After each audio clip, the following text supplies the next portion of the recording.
Hello. How are ya? I am well, thanks. I am a reporter, and it is my first time here. Great to meet you. There are so many people. Are we all gonna be killed with that lava that's flowing everywhere? Watch it. Sorry, I'm just nervous about the new gig.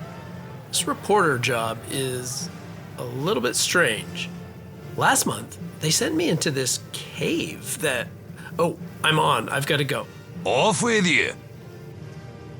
Welcome, everyone, to... Wait, I can't say that? But I thought this was a basketball tournament. Okay, welcome to this 6-round tournament competition occurring largely in the third month of the calendar. That is awkward.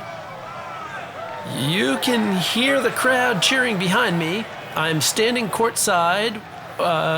Well, actually, is there a court here? I see stone everywhere, and is that really molten lava? Anyway, the fans are ready to kick things off here at the East Regional in the city of Iron Forge? What is an Iron Forge? And is there an actual court anywhere? I am not sure what sport we have going on here, but they tell me that there are 64 competitors ready to square off in the first round of this brand new tournament. Wait, this is not basketball, is it? They are calling it the first annual Solo Queue Tournament of 64. What? That has absolutely no ring to it. Apparently, 64 characters are competing for the title of Best NPC in the World of Warcraft. So stay tuned, the East Region kicks it off in just a few minutes.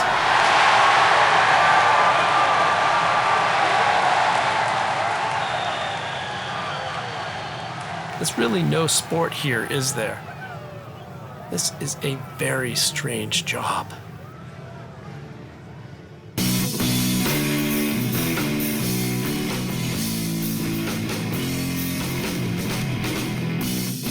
You have entered the Solo Queue, a monthly podcast about adventuring alone in the world of Warcraft. Thanks for joining me.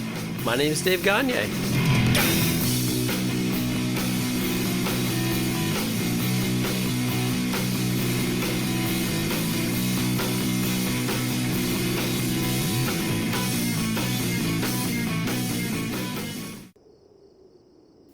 Welcome to Solo Queue, episode 22, the early March episode. Early as in the first half of the month. That's how I'm thinking about these things. And let's define the first half of March as, the first 20 days or so. What do you think? I am Dave. I am the host of this little podcast talking about playing World of Warcraft and often playing it alone. So welcome back, and welcome if this is your first time here. Glad to have you here. I want to give a big thank you to Ease over at the podcast Realm Maintenance. I'm very grateful for the opportunity to have appeared on Realm Maintenance last week, 2 weeks ago, recently. Time is funny, but Realm Maintenance is kind of if you don't know, a meta podcast for Blizzard gaming podcasts. Often it features a roundup of all the different podcasts that have put out an episode in the previous week or interim, however often Realm Maintenance has been coming out. And lately they have been on a hiatus due to some real life things, including the birth of a child. Again, congratulations to Ease and his family, his growing family. That's exciting. The conversation was a lot of fun. I hope you had a chance to check it out. We got into some interesting topics. There's a little peek into how this podcast is made and the adventure it has been for what is now 22 episodes. So check that out. I'm waiting for the video to show up on YouTube. It hasn't yet. I meant to reach out to Ease to see if We did record live on YouTube, but the video actually isn't available now. But you can certainly go and find Realm Maintenance on your podcast feed of choice. And in the second half of the month, those last 11 days of the second half, hopefully the plan is to get another regular format episode out. But today, this is our little extra episode, and we've shortened things up, although it seems to keep getting longer. That's okay. Focusing in on 2 different topics and including an abbreviated news segment. I did finish the 11.1 questing in all of the end game story bits. We'll talk about that, of course. But all of that also got me thinking about the first goblin city that we see in game, and that is Kazan, which, had crazy goblin stuff, a car you could drive, an uprising, and a battle with Gallywix. Sound familiar? All of that in the goblin racial starting zone. So if you had never done that before, I suggest jumping in. Go make a goblin and walk through that starting zone. We'll talk about that in a little bit. And reflecting on those 2 stories, the starting zone along with 11.1, that led me to a certain idea that I'll share with you and with Blizzard if they're listening. We will look at all of that along with a very poorly named solo queue tournament of 64. Why the bad name, you might ask? Well, I do not want to run afoul of any large sporting competitions that may or may not involve 64 teams that are run by an allegedly nonprofit national organization that somehow still has the means and the lawyers to squash out any use of their trademarks, however playful they may be. So, more to come on that upcoming Best NPC in WoW tournament a little later in this episode. But before all of that, I want to take a couple moments to talk about a special global podcasting event that Solo Q is participating in. A while back, an email came into the Solo Q mailbox that caught my eye. It had the look of unsolicited junk, and that was half correct. The email was from an organization by the name of Altruism, or Altrui. I have no idea. It's a word on a page. It's hard to pronounce, and it's made up, so there you go. But let's go with Altrui. Altrui was promoting an event called Podcasthon. I spent more than a few minutes thinking that it was a good first draft of a name, but not quite right. Podcasthon. I assumed they chose not to go with Podcastathon. And beyond that, I actually couldn't come up with anything better. So, once I get over my semantical hurdles, Podcasthon was an intriguing concept. The premise is this. Podcasts tend to have loyal listener bases. Why not leverage that collective loyalty to further charitable giving on a broad spectrum? Podcasts come in all flavors, and Podcasthon lets each show choose its own charity. One loose framework, thousands of people, heck, maybe millions of people can be mobilized in small, targeted directions if that framework grows. 2024 was the second year for Podcasthon, with over 400 podcasts participating. But this started out as a French language endeavor, so a little bit limited. For year 3, this year, 2025, the organization is pushing onto a global stage, expanding to thousands of podcasts in dozens of languages. That turns thousands of small microphones like mine into megaphones. This idea hit me as perfect. What Podcasthon refers to as podcasting for good is very appealing to me. The list of available charities seemed infinite, as I scrolled endlessly through good causes, some local to somewhere, others with a wider reach. And Podcasthon offered the option of adding a charity of your own choice to the list. Now, I can be rather indecisive, so all of this was a bit too much. But one of the very first charities in the randomized list caught my eye. And by the way, randomizing the list is genius instead of imposing the tyranny of alphabetical order on all of these good causes.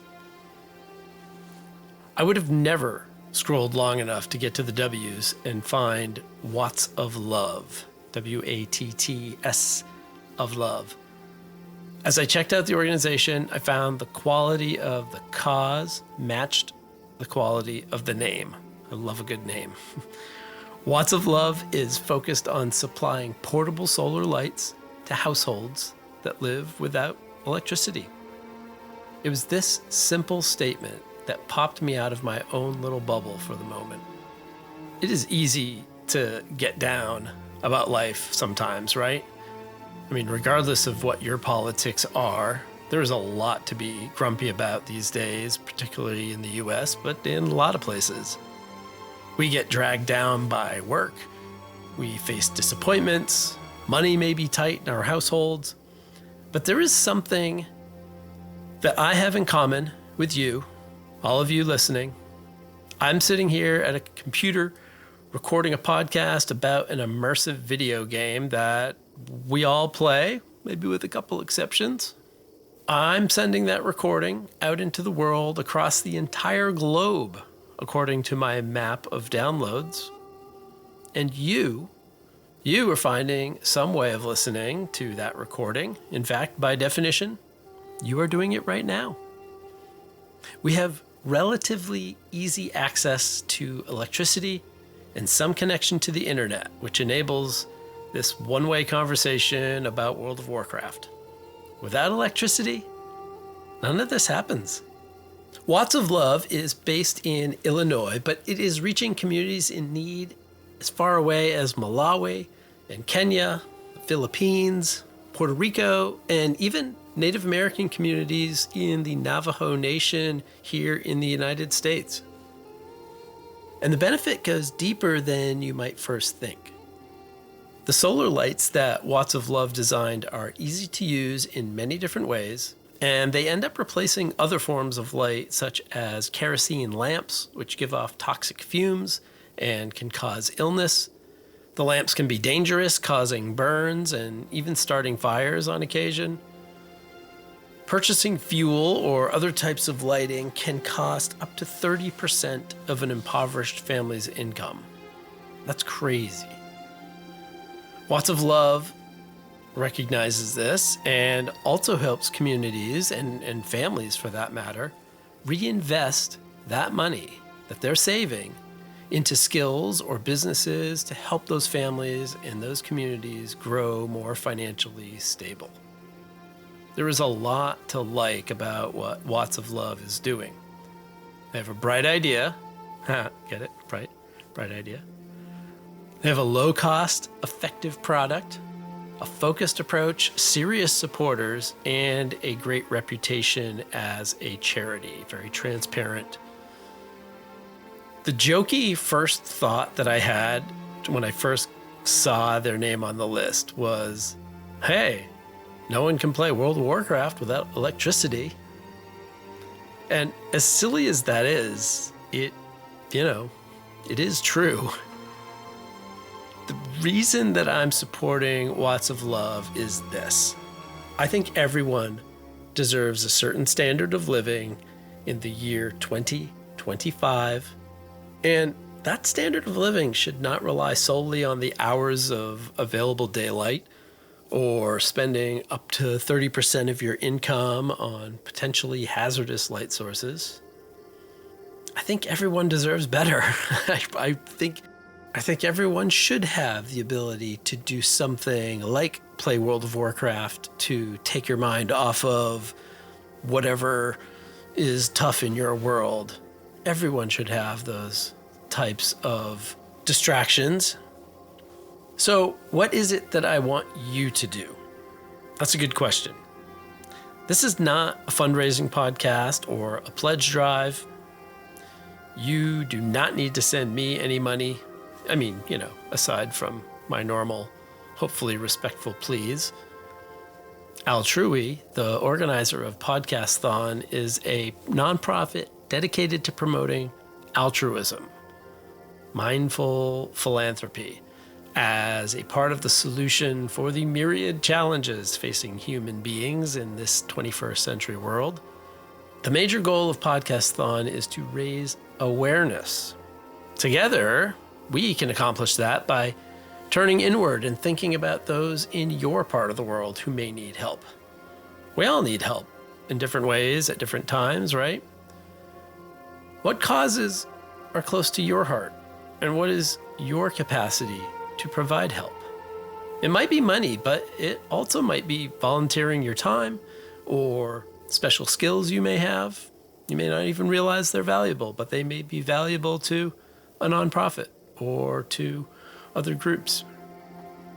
So my ask of you, my call to action to you is just that. Actively think about what is possible for you to provide and who might benefit from that bit of giving. On behalf of Solo Q and my own family, we are donating $100 to Watts of Love. I believe in their mission and their ability to do good in the world. If my research is enough to convince you of the same, then hey, you can head over to www.wattsoflove.org, WATTSOFLOVE, all one word. There's a donation box right on the front page of the website, but feel free to look around, look at their mission and the results that they've achieved for yourself. And if you do end up donating, send a quick note to the show. Just let me know. Again, this is not a chance for Solo Q to do something, to brag about how much money we raise. That's not the point of this. It is really a chance for each of us to do something. As Podcasthon would say, Solo Q and thousands of other podcasters this week are merely the megaphone spreading the call to action. Thanks to Podcasthon for this great idea. To Watts of Love, keep up the good work, bringing light to those who most need it. And thank you, to you, listening, for letting me interrupt our normal activities with this message and this request. Personally, I think putting kindness and good into the world is one of the most important things you can do in life. I hope you will join me in doing that in your own way. All right, let's get back into Azeroth. And what have you done lately? What have I done lately? Well, that's a fair question. I have focused a lot on goblins, and I have, like I said, finished the 11.1 questing, the campaign, the story, which I did not realize because I didn't get to it all in the first week, but the story was time-gated in a bit. The first 4 chapters were on offer in the first week of the patch, and then in the second week after reset, parts 5 and 6 were available, but they're essentially contingent on running the raid. So all of that is kind of locked up together. And we'll talk about all of that in a minute, but in doing all of that, I really did think, wow, so much of this is familiar, and I loved all of the stuff that Undermine brings, all of the graphics and the flavor of Goblin life and the car and all of that, again, felt very similar, taking that original storyline and ramping it up, except, man, it's been so long since I've done that storyline. And so I decided I needed a new character, and I needed to take a goblin through the starting area to refresh my memory. And since I even thought about recently, like, I wonder what a goblin shadow priest would be thinking with all of this shadowy goodness going on and Xalatath and what have you. And so I did it. I created a goblin shadow priest named Kivudi.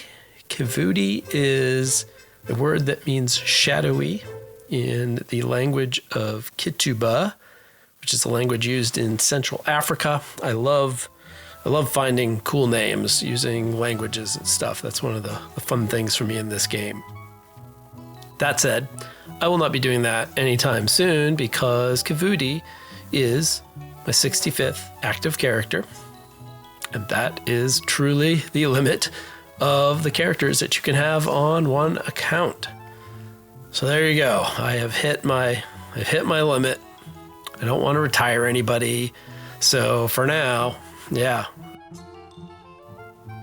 Getting back to the start of that quest, though, there's one thing that is very interesting, and I'm not even sure if I'm supposed to believe this or not. The Goblin Starting Zone quests begin with you, obviously, as a level 1 goblin, but you're in a very interesting position right from the beginning. It is explained that there is trouble with Gallywix, that people are not happy, and people have their eye on you as the possible replacement. And that seems really strange right out of the gate, especially, if you're relatively new to this game, like, hey, I'm going to start a character. I like to make a goblin. And you're the one kind of up for, like, they're pushing you forward as a potential leader to take over. It's very strange. It feels like a weird miss, but let's suspend that. And it's interesting. As that level 1 goblin, you are clearly in charge of something because one of the first NPCs that you meet is Sassy Hardwrench, and her position is your executive assistant. So you are somebody, although you're not much of somebody game-wise, but clearly in the world you are somebody. And the quest that really, it's the start of this, I screenshotted it, and it's very early on. It says, "Hey there, boss. I trust you're enjoying your new promotion. We all think that you're the one who's going to finally be able to replace that stinky old Gallywix and take the title of Trade Princess. But you didn't hear that from me. We have a lot to do and very little time. Hope you're ready." And she's right, there is a lot to do. This is actually a really long storyline, not just quest line. The whole Goblin storyline lasted a fair amount of time. So right from the start, you're positioned as a potential next trade prince or trade princess. And that's very interesting because then the story is built on that. You start running around. You are checking in on some Kajamite mining in the very first few quests. And you will immediately see all the things that are very familiar in Undermine. You've got hobgoblin enforcers everywhere looking kind of dumb and kind of strong. You're introduced to the Bilgewater Cartel immediately. After a few quests and getting going, you get a car that you can drive around the city. And the city is kind of like part of a city, I guess. It's very strange by today's standards of what we think of as cities. It's oddly laid out.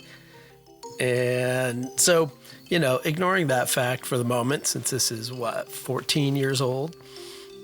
So you get the car, and boy, visually, it's pretty similar to the stuff we're doing in Undermine. But of course, I instantly was missing the ability to drift and the ability to go at all fast, because this car is pretty darn slow. That said, it goes both ways. You can turn on the radio in this version, and I found myself wishing that the Undermine version of the car had a radio that you could set. And wouldn't that be cool if in your car you could set just different music to play? And of course, if we're talking about driving, one of the cool parts of Kazan is all of these raised road beds that are everywhere that you drive on. Every now and then the road just kind of rises up away from the ground, like roller coaster style. And yeah, I'm missing that in Undermine. I wish they had replicated some of that. That would have been pretty cool, especially, I assume, for some of the drive racing quests. And as you're driving around, there are pedestrians, citizens of Kazan everywhere. And I want to say I'm a better person and that it isn't vaguely fun to kind of hit them with the car and send them flying. But I can't say that because it's kind of fun to hit them with the car and send them flying and they make a little noise. They're not really hurt. They land on their feet, so I don't need to feel too bad. And at parts of the story, there's just so many people everywhere, particularly at the end when you're trying to get to Gallywix. There are so many people everywhere. It's impossible to not hit them if you're driving. One thing that was interesting is the leveling and the math.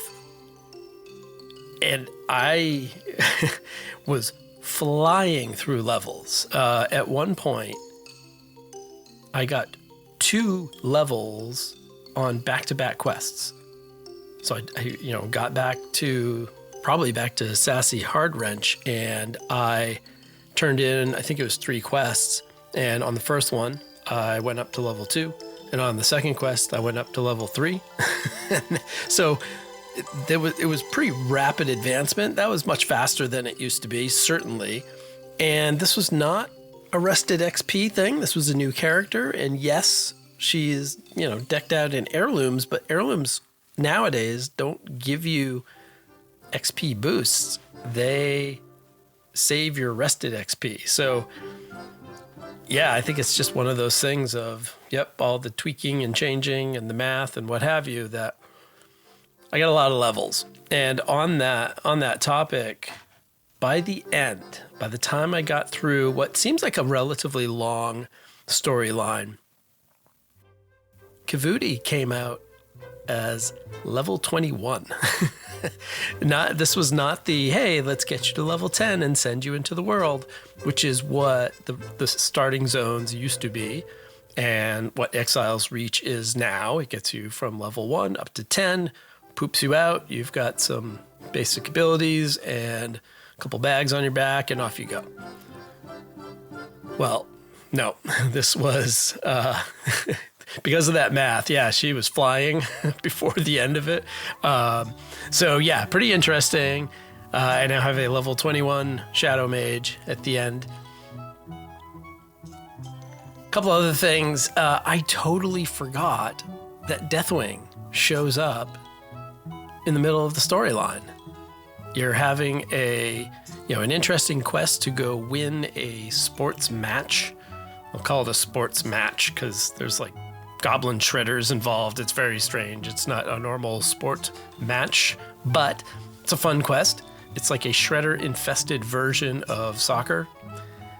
And in the middle of that, remember, this is Cataclysm. So Deathwing shows up and is shooting fire all over the place. And like it's a match, he lit Mount Kajaro, the not just mountain, but volcano mountain, and essentially lights that baby up. And the rest of this part of the storyline is on a timer. Not literally, but it's a mountain that's exploding, and now everyone's kind of rushing to get out of here. So that drives the story forward from there. One of the things before we leave the island of Kazan and the city of Kazan, I loved, there's a little thing you could easily miss. And if you like stories, there is an ongoing dialogue, conversation, essentially a little bit of a skit with Hobart Grapplehammer, who is the, mad scientist, tinkerer guy working on right near the starting area, right near where Sassy Hard Wrench is giving you quests. And you'll get some quests from Grapplehammer as well, but he's just sitting there tinkering and working on new inventions and constantly arguing with his lovely assistant Greeley. And their banter back and forth is not voiced, most of it, but it is hilarious. And so, again, if you're taking the time to do this right. Kind of sit there and watch. And their story, their little skits progress as the story progresses as well. So every time you come back, return a few quests, pause, check your chat, or just watch their text bubbles pop up, and they are just having a fantastic argument the whole time. So that was a lot of fun. The gist of it, yeah, you get caught on this volcanic island, and the way out of there is to hop on Gallywix's boat, because he's the one with the wealth, and you buy your way on. And to get there, you basically have to collect all of your wealth and hand it over. And that's how people got onto the ship. And then here is where, just misfortune, I guess, strikes everybody. The ship kind of gets lost and wanders into the middle of a naval battle between, of course, the Alliance and the Horde. And there's a little cinematic, brief cinematic where you see the Alliance naval officers saying, yep, doesn't matter, just leave no witnesses. And the Alliance takes out Gallywix's ship and the boat that you're on. And so the story changes to you trying to survive, to get to the beach, to start setting stuff up. And so now you are on the Lost Isles, another area not far from Kazan, but a different area. And the area is huge. The islands are huge. And you have numerous quests to continue the story forward. And in that, you essentially see Gallywix start mining again, getting that wealth, running his crew, running his operation. We've got a quest where you become a mechanical shark with lasers. You have a quest to get everything set up.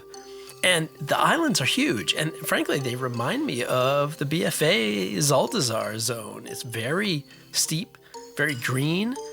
And it was interesting. This part I just did not remember at all from whenever I did this originally. In the process of getting there, the Horde ship is also blown to smithereens, and so you've got Horde exiles on the island as well, including a couple people that A, B, we're going to talk about a little bit later, and that is Agra and Thrall. So they are among those. When on the beach, Sassy Hardwrench, she takes charge and she is setting stuff up.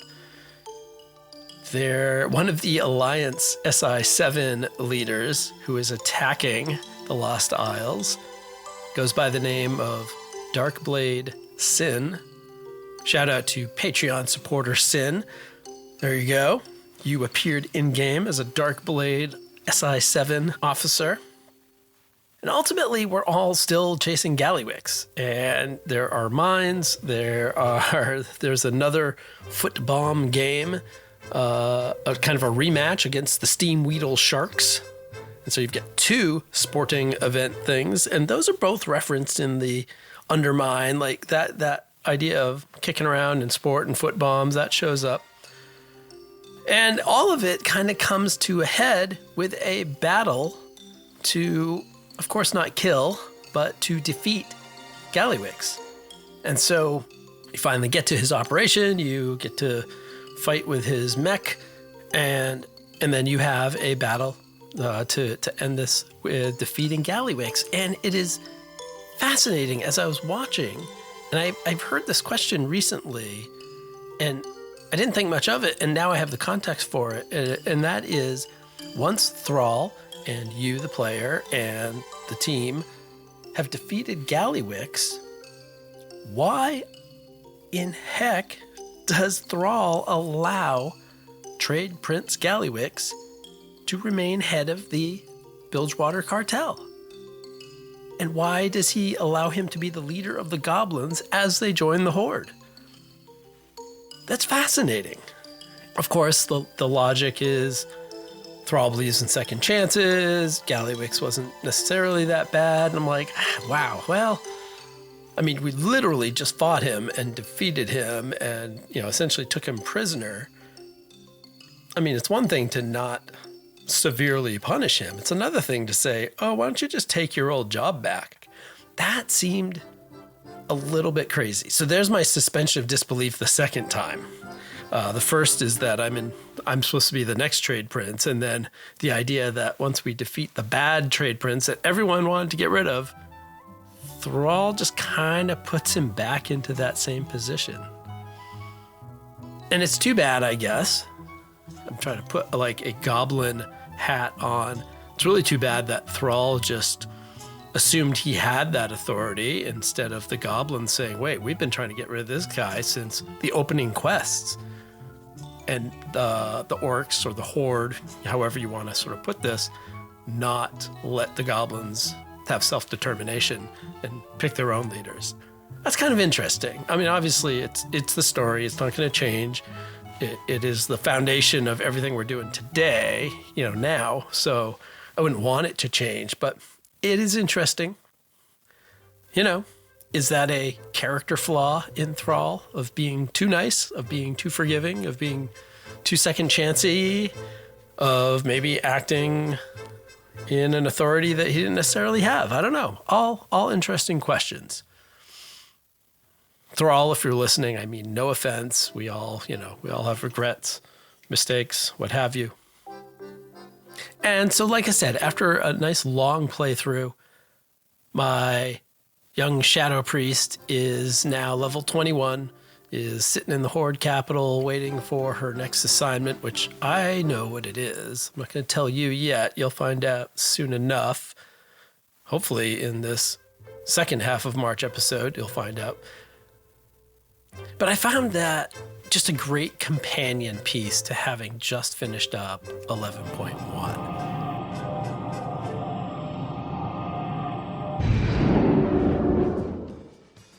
So we move from the early professional career of Jaster Gallywix to his later adventures. And I say that in that way because... Warning! Hazard approaching! There are going to be some spoilers ahead. Caution! Avoid contamination. I know I don't like to get into a lot of spoilery material, but I want to talk about 11.1, and I want it to be kind of thorough and have a real discussion about what's going on.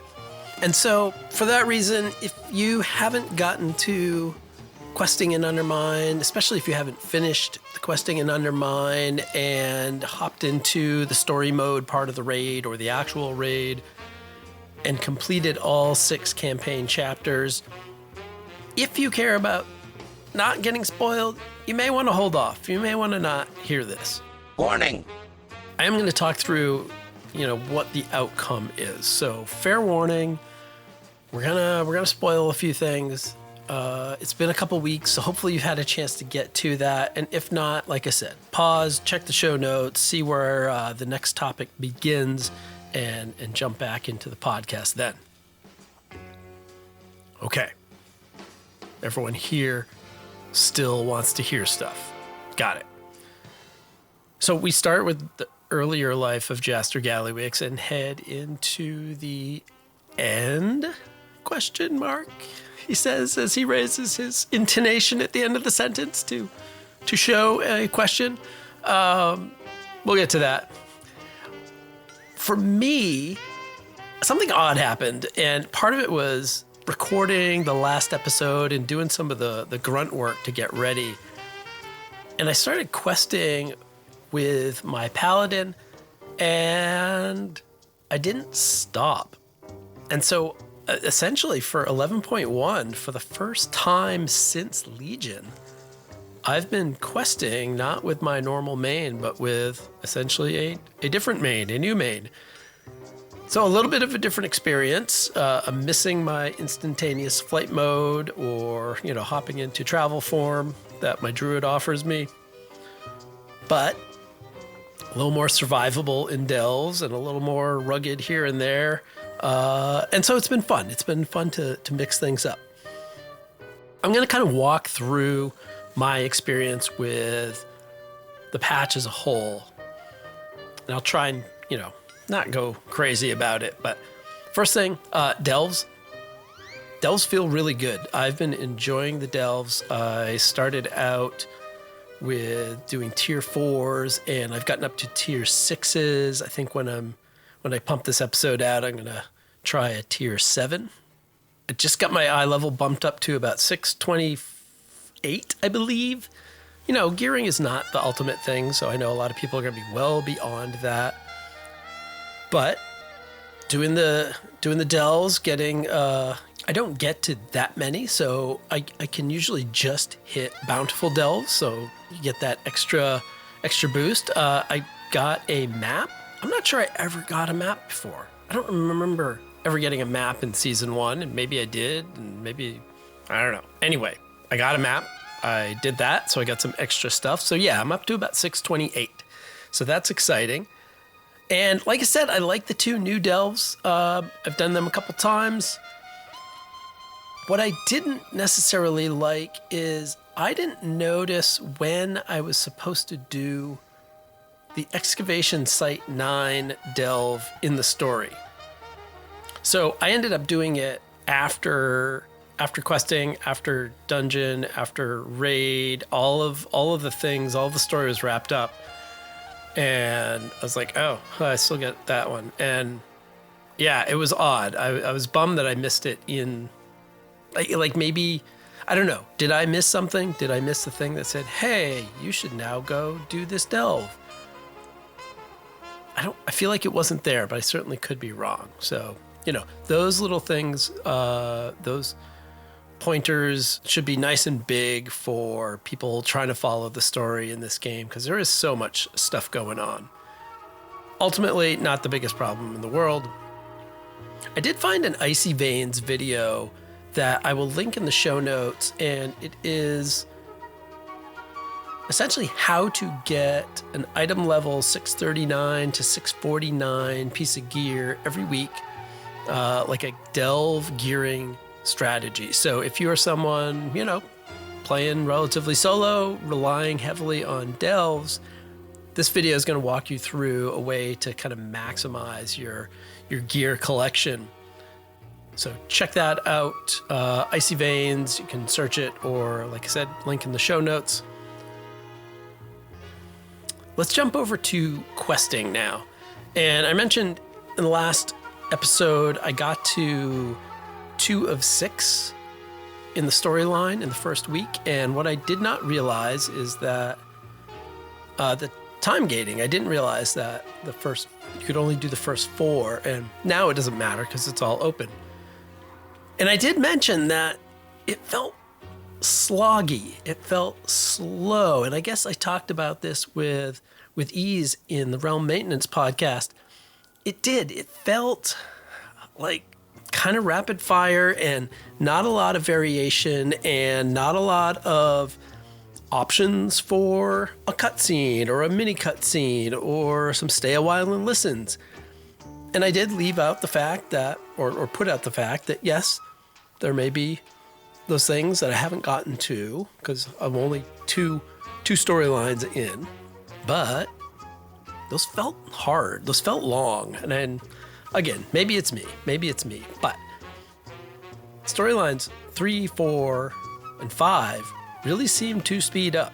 Those seemed better. I have a better feeling about those. And so maybe it's because the story sped up a bit. Maybe the quest lines were shorter. I'm really not sure. And here's where we start to hit those spoilers for sure. How about what was your feeling when the story took the turn that Nikki, the crazy goblin assistant protector to Gallywix, who's riding around in this shield floaty thing and shooting people with the black blood, when she took aim at Gazlo and Renzik pushed him aside and took that bullet and was vaporized. Like, you know, the black blood is dangerous stuff, and Renzik died. And I was crushed.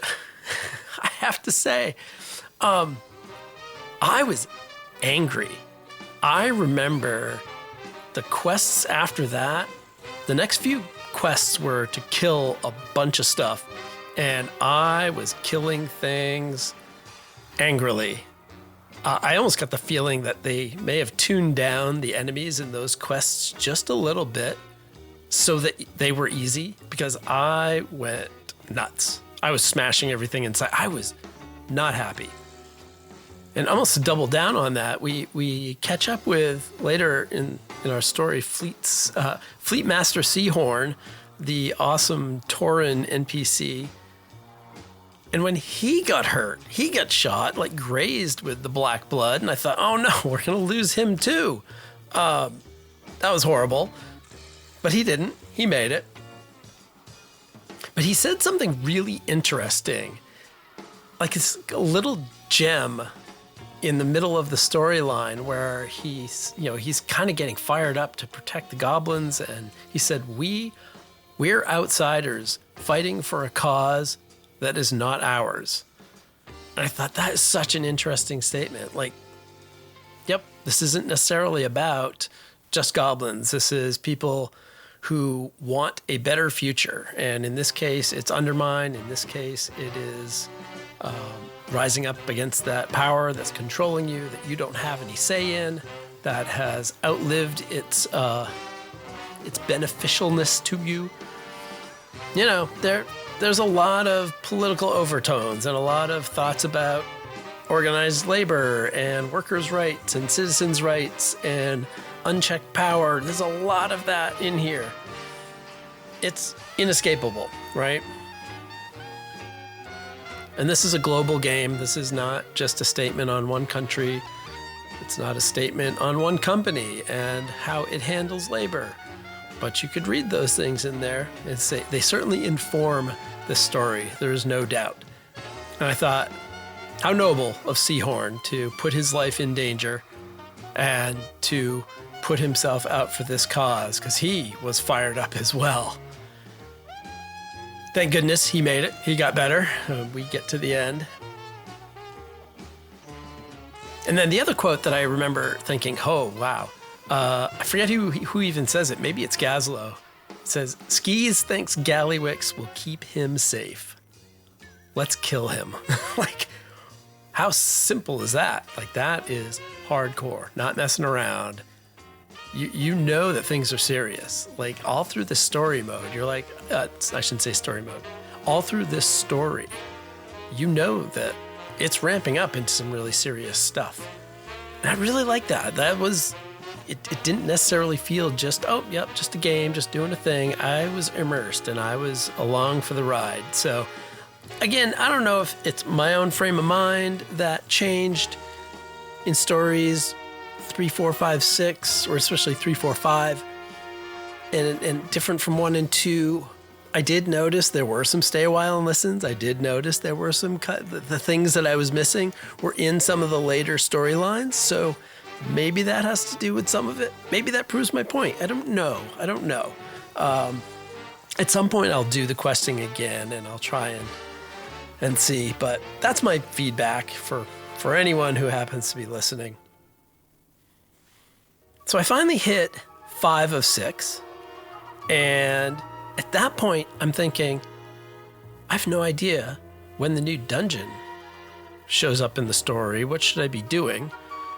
Oh well, it's very clearly time to go battle Gallywix. Like, we've had the final showdown in the square where you pull down the statue, Saddam Hussein style, where they pull down that statue of Gallywix and the die has been cast. Gallywix and whatever 7 bosses he'll put in front of him are the only things left. So, it's time for story mode. And I wish I had something better to say about raid story mode than I did in season 1. But I do not. It took me a little over 7 minutes. There's a lot of dancing around. You do some damage. There are a lot of effects. Don't stand in the things. It's very clear. I had this weird feeling that I was never actually directly targeted by things, and I don't know if that's just I don't know if it was chance. I don't know if it's, hey, raid bosses target certain people for certain things. It felt like, well, I'm the one real character here. let's target the NPCs, let's target other people, but not the player character, which is fine. I survived. The point is for me to go in and do it easily and survive, so I'm not complaining. It just seemed interesting. That said, it's all kind of boring. Like, it's 7 minutes of pushing buttons and moving, and then it's over. And so again, we get, the cutscene and the big reveal of course, we've taken down, essentially, you defeat Gallywix's mech, and he climbs out unscathed, unharmed, grumpy, angry. And then what? And this was fascinating. His mech falls on top of him, and he's crushed to death. If you don't buy that, I think you're not alone. I've heard some explanations offered, and one of which was interesting about Blizzard may not want the optics of killing a leader of a group, just with outright violence in light of some of the things going on in the world, the killing of CEOs of the insurance company, what have you. Like, I gotta think that stuff had been done before that event. Just the fact that these cutscenes and things are a long process. So that seemed like a choice of story, not of necessarily circumstance. But the mech falling on him, and everyone kind of like, good, let's walk away. Wow, that feels that feels like a giant possibility that Gallywix is really not dead, and he is, yeah, I don't know. I'm leaving open the fact that he may still have something to say in the World of Warcraft. I don't think this is the last we've seen of him. Ultimately, it was the same kind of underwhelming experience as the first raid tier, though. It is odd that it's called story mode. It really, I don't get the story of all the bosses. I think it's 7 other bosses leading up to it. I do understand that it furthers the story, the overall story, and I like the way the raid is nestled in the storyline and that there is that 6th storyline afterwards. But what I still don't get is the story of the raid. And yeah, #follower raids. Hopefully there is a secret lab, a secret wing of Blizzard headquarters where they are mixing chemicals and beakers and trying to discover follower raids and implement them as soon as possible. That's what I'm hoping. After the raid, that leaves one final quest line. It is called Homecoming. And my goodness, it is really good. The storytelling is fantastic. We are talking about Renzik and his passing. We have evidence of his passing, unlike Gallywix. And you have Matthias Shaw and the idea of where is Renzik going to later be laying to rest? Where should he be, kind of memorialized? You take a side trip with Shaw to Westfall and you get some great storytelling. You get more of Matthias Shaw's voice talking about Renzik, and that's fantastic. Having me, the character, spread the ashes, that was rough. From the anger of him getting killed earlier to the end of celebrating his life, this coming on the heels of having heard the audio short story just a couple weeks ago. All of it was moving. All of it was touching. All of it hit a lot of notes. If you're someone who is kind of susceptible to story beats and things like that, if you have a heart, this was well written. There is a bummer, though, in this great storytelling. This really is an excellent storyline, and it did hit me hard. But while the finale was good, I feel like the overall execution of the story of Renzik the Shiv was less good. Before a couple weeks ago, he was not a character I knew much about. He made some appearances going back quite a ways, actually, but most of them are very brief. He makes some appearances in the Alliance garrison at Lunar Fall in Warlords. He's requesting that the player take out certain targets. In Legion, he's a member of the Uncrowned, the organization that's at the heart of the Rogue Order Hall. He also played a part in the events of BFA. But all very minor characters, and really not until the excellent audio short story that was released mid-February did I learn about him, and he becomes somebody I care about in the story, someone I really like. And the time between me enjoying Renzik's backstory and me watching his demise in the final, during the questing, wasn't much more than a week. And that is really a quick yank. That's really herky-jerky. Hey, here's this character that you're going to get into and dig the story, and it's well done. The voice acting was phenomenal, as I said. And then we're going to take that character right away from you again. And so I guess, hey, that's the story. It feels fast. I guess that's the bottom line of it. So at the end of the raid, at the end of the questing, the campaign is done. I've tackled the story of Undermine. I realized that there's still a dungeon out there that I have not done in, follower dungeon mode. And again, like the Delve, I kind of missed the story, like when to do this dungeon in the story. And again, maybe I missed it. Maybe the breadcrumb wasn't big enough. Maybe it was something I clicked through. I don't know. I do pay attention. It's possible that I miss things, but I do pay attention. So I think those signs, those story beats need to be a little bit more clear.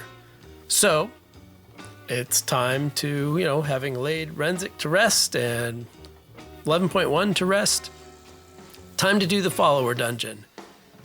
And knowing nothing about what this is, what is it? It's been ordered by Renzik to do a thing. Oh, God. That was not fun. Yeah. The timing of that was just bad for me. That's not on Blizzard, other than maybe get me to do the dungeon at the right point in the story. But that was just, it was a hard little turn of events. I thought the dungeon was a lot of fun. There was a fun romp. I wish I had done it in time during, when Renzik was technically alive. But I did, I enjoyed the follower mode, follower dungeon. So, a lot of good stuff in 11.1. I wish I could, comment more on the raid. I've heard a lot of good things about the raid. I've heard it's relatively easy. The race to world first has come to an end quicker than some people thought. Certainly the last boss quicker than some people thought. A lot of good reports on things, and I've enjoyed it. I thought some excellent storytelling, very immersive, very captivating. I was along for the whole ride. The anger of the quests after Renzik's death, the really touching homecoming storyline. I thought all of it was really, really good in that way. So to summarize all of it, I feel like I learned a little something about Undermine and about WoW and maybe just about life.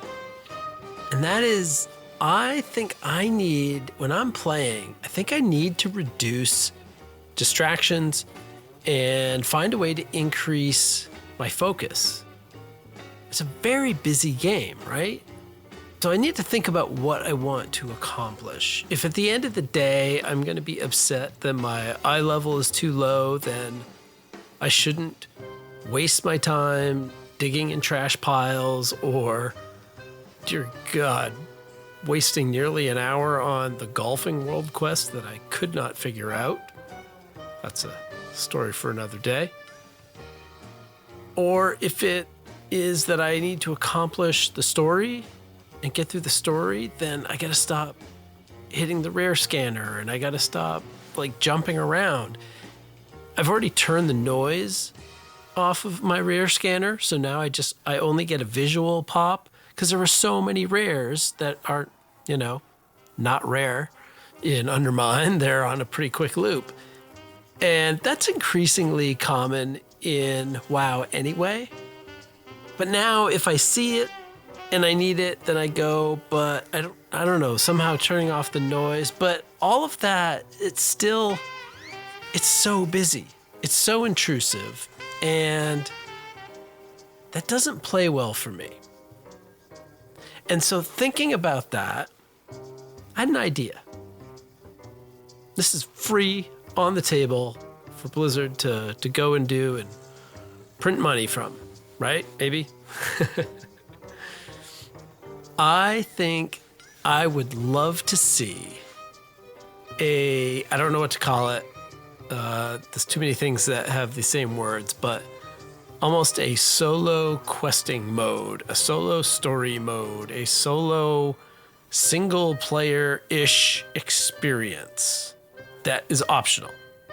You could dial into it. You could say, hey, I would like to progress through the story as you, Blizzard, intend me to experience it, and I don't want any distractions. I don't want to have to dig trash piles. I don't want to see 50 Brutosaurs camped out around a thing. How do you do that? Well, that's not my problem. I'm not a developer, so this is a really easy thing for me to throw out there. But it almost, like I understand on a level that, hey, when I'm all by myself, that's my own instance, my own little sliver of something, and to make too many of those is untenable. So on day one of patch or expansion launch, you're not going to give everybody their own server. You're not going to give everybody their own thing. Is there a way to literally just shut off other players, to shut off all distractions, all the things that might pull you away from the story, and not just have them not turned on yet? Make players invisible. They might still be there. That herb you're about to gather might just disappear in this mode because you are all in the same shard or in the same, part of the server, but the players are invisible. And obviously it's not a war mode thing. You've just made everyone invisible. That way you can immerse yourself in the story. The story is going to give you the breadcrumbs you need to go from important part to important part to important part. Now go do this dungeon. Now go do this delve. Now pause. Go do the raid, however you want to do it, whichever mode you want to do it. That would be amazing. Almost like Microsoft Word has the focus feature where it just turns everything black or whatever. I wonder if that's possible. An optional thing. If you don't want to use it, don't use it. But it's almost like if Blizzard could strip down some of the stuff that's going on and make it not available by choice. I don't want world quests. I don't want, and any of that extra stuff. And maybe it's just in a zone. Like, hey, this is, you've turned it on for this patch. And I don't know. Solo story mode, single player story mode, questing mode. That would be great. That's my idea. Take it and run, Blizzard. Take it and run. 11.1. I loved it. That's my final verdict. I liked it a lot, and I hope you are enjoying it as well. You bring news? What news from the mainland? Have you any news? Let's do a brief condensed version of the news, just because there's a few things I want to get to, and I don't want to wait till the second half of the month. Couple things. One, the first thing, there is a Building of Undermine video from Blizzard. You should watch this video. It is good. It is called Building Azeroth, The Liberation of Undermine.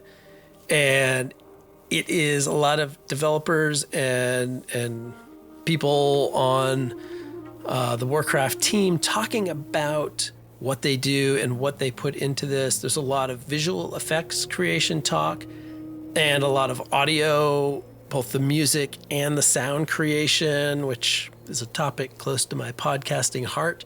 Again, I'll link that video in the notes, but check that out. It's a great glimpse into the people who are working on this game and what it takes to build out such a fantastic patch and all of that effort. So yeah, I encourage you to check that out. Second item in my list of news is actually a second video from Blizzard, and it is called 11 Solo Activities in Undermine. I was upset to learn that the video was not hosted by Solo Q, the podcast devoted to solo players. That was the downside. The upside is it was hosted by Hazelnutty Games, a WoW video content creator whom I've enjoyed many videos over the past years. And I think it's important to note that this is not her video. This is an official Warcraft video, and she is narrating it. So the information is from Blizzard, and it's free of any commentary. So it's not, again, not her video per se. She's just the narrator, the host for this this walkthrough 11 solo activities that solo players can tackle. Hopefully I've gotten to all of them on the show, and I'll just whip through them once real quick, and we'll see. You can see what you think. First one is delves. And what was notable, obviously you can do delves as a solo player or with groups. I think people forget that. One new thing in 11.1 is the Delvobot 7001 toy, which once an hour will give you a ride to a random bountiful delve. That's kind of cool. I didn't know that was in there, so I learned that. Something to aim for. I believe it is on the Bran experience track, or, well, I guess it's kind of the same thing. You can unlock it at some point on the Delver's journey and buy it from the Delve area. And the video mentions, of course, that Bran can now tank in Delves, which is a really funny thing to include in the video, because since that video, Blizzard went ahead and nerfed the hell out of Bran the tank. I personally have not used Bran as a tank yet. I did not play him pre-nerf, and I haven't played him post-nerf, so I'm withholding judgment. But the numbers don't lie. They gouged him seriously. So good luck using Bran as a tank. And the last thing they mention for Delves is there are new curios to collect this season. You probably noticed that you have no curios, and the ones that are there are interesting. I haven't paid a ton of attention, but they seem to do fun things, so there you go. Number 2 of the 11 things, the drive system. Remember that you can use the pieces of customizations to change the speed and the steering that suits your driving style. And they also mention shipping and handling. This is the feature that has you doing quests for Nanny Tallulah, and this is the radio that is in your car.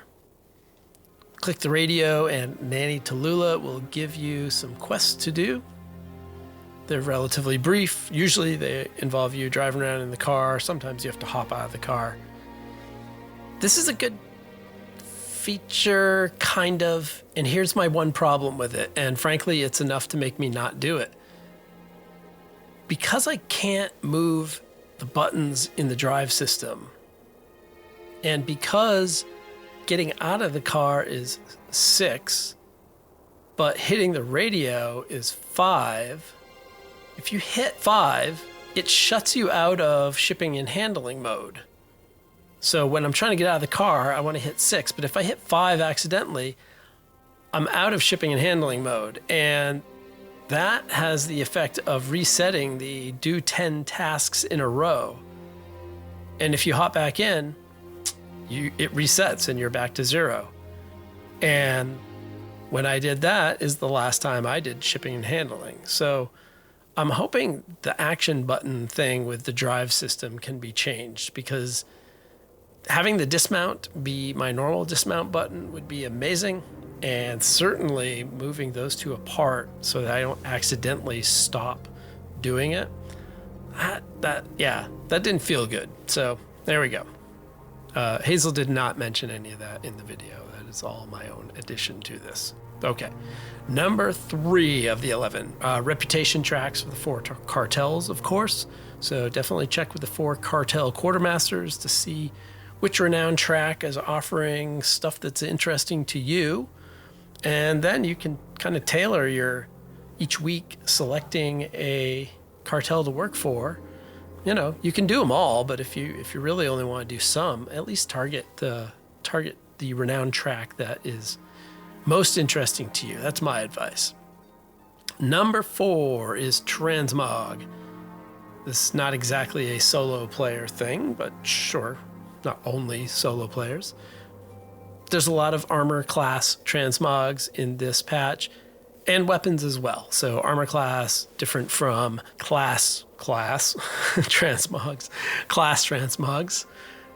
So that's a little bit different. Number 5 is Going Goblin Mode Meta Achievement, which will unlock the Galagio Grand Gallery campsite for your warband campsite. So remember, you can check out that meta achievement, do all the things, which brings us to campsite collecting, which is another thing you can do. And number 6.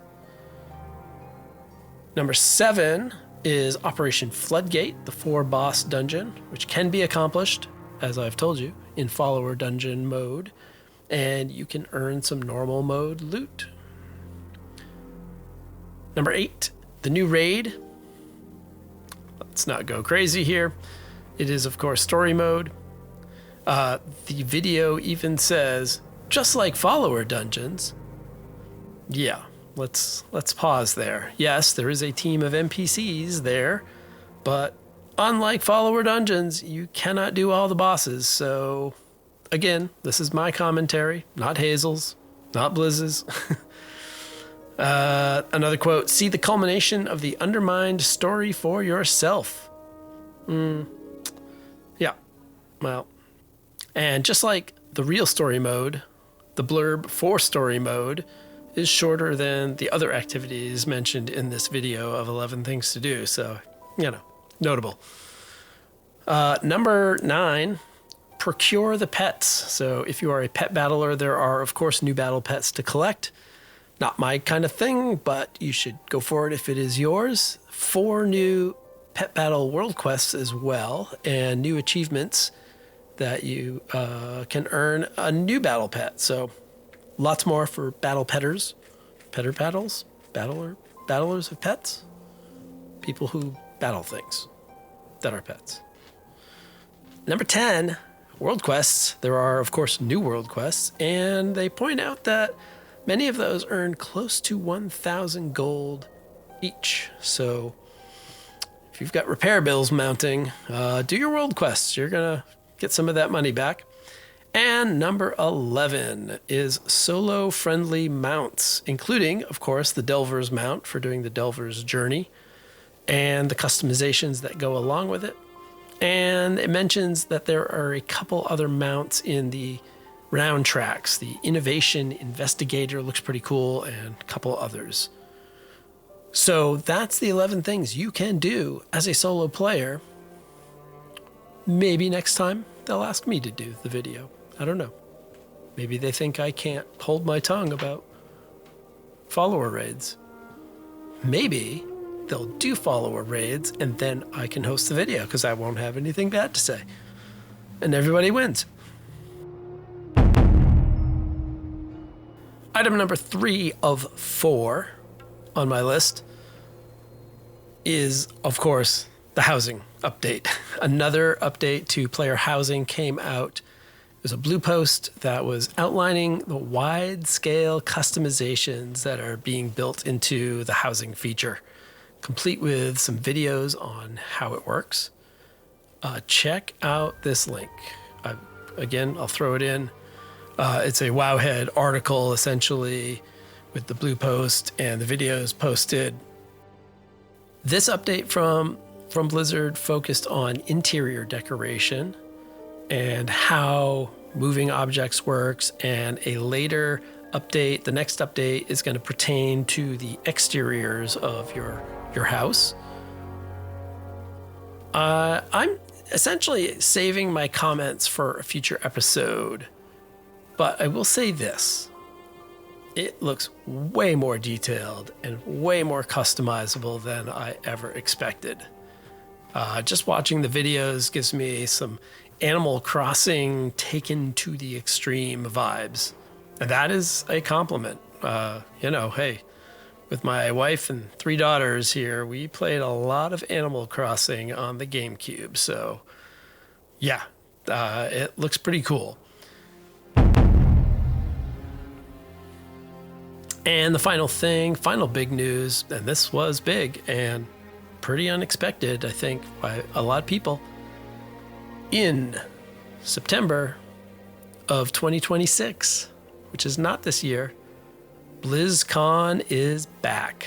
The Anaheim Convention Center will once again fill up with a whole ton of nerds from Azeroth and people excited about various Blizzard games. Yeah, it's a long way away because it's more than a year, almost a year and a half. It also means, there's no BlizzCon in 2025, but, I don't think a lot of people weren't expecting any BlizzCons, so I don't think anyone had plans for this year. But this is something interesting to look forward to. I have never been to a BlizzCon. I have enjoyed a few of them, actually a bunch of them now, online from far away. That said, when I mentioned this, my wife said she might like to go and not go to the convention, but she'd go to Anaheim and do some other stuff while we're there. So the door is open. Pennies are being stashed away as we speak. So I've never been, but who knows if the solo queue thing is still a thing. In a year and a half, I just might need to make the pilgrimage to, California. As much as I don't love big crowds and I don't even really love warm weather, but I think that would be a pretty cool thing to do. So fingers crossed, and that is the brief news for this episode. Let's get down to business. Indeed, let's get down to business. Our main topic this month, the third month of the calendar year. It's March. Shh. I came up with something interesting, inspired by an event that takes place every year here in the United States that I'm going to try and not reference in a way that's going to break any of their trademark phrases, because I don't want to get in trouble for my really cool idea that has nothing to do with this thing, I promise. So, if you are not a basketball fan, or if you are among the listeners from outside the US and also kind of don't pay attention to basketball, every year there is an event that lasts about 3 or 4 weeks that kind of takes over the sports world here in America, and that is the College Basketball Championships. And the championships are they're a giant playoff system in which 68 teams, but whatever, 68 teams, 4 play-in games, but essentially 64 teams compete in head-to-head single elimination tournament. And each round, the field gets cut in half, and eventually you work your way to a winner. Well, as people I know around me are gearing up for said event because people like to do what's called picking a bracket, where they try and predict which teams are going to win and which teams are not. And I thought, oh, that's all well and good, but I'm not a big basketball fan. And yeah, how can I make this fit my life? Particularly my life in Azeroth. And I had an idea. Let's have a tournament, a 64 competitors, a 6-round tournament to get to a champion, and let's have it decide the best NPC in WoW. So, good idea, but how do I get to the best, even the best 64? That was challenging as well. When I first started doing some research for this a couple months ago, I thought, okay, I know, I'm going to go to Wowhead. And Wowhead has databases for everything in WoW, and all of this stuff is there. I'm going to see what I can find.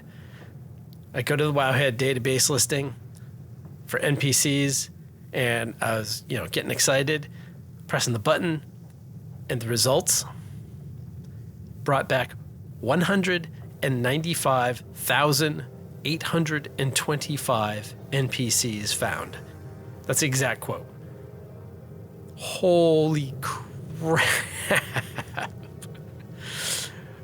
Now, I know there's duplicates, and I threw some filters on there. The Wowhead database has, some filters you can use to trim it down. So I limited my search to NPCs with screenshots and with community comments on their listing.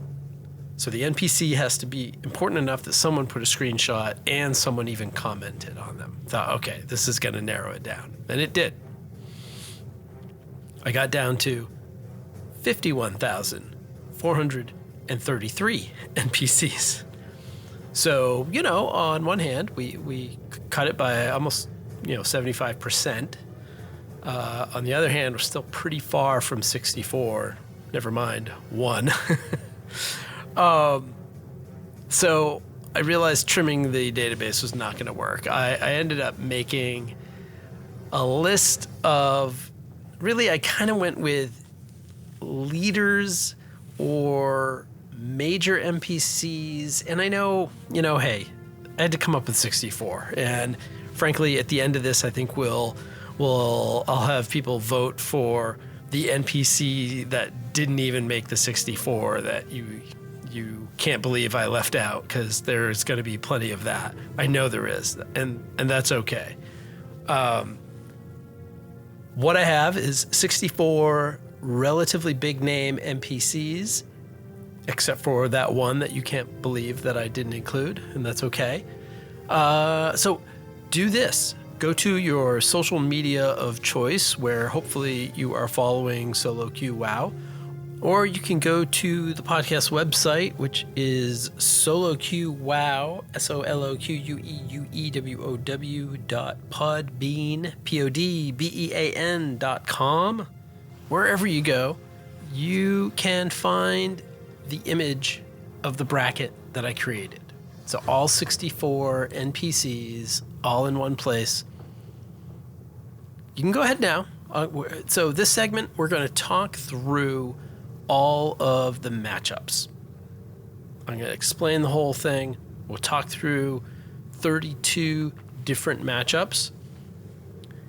And then I'm going to open up voting for 3 rounds. Each round is going to be open for 3 days. So from the time I pump it out to social media, including right when this episode drops, so when you're hearing this, this will be live, you can vote in the first round for 3 days. At 3 days, I will cut it off, tally up the votes for the first round, issue essentially a new bracket with the winners listed, and then you're going to be able to pick the second round, 3 days, and then the third round, 3 days, and then we're going to pause. We're going to have another episode.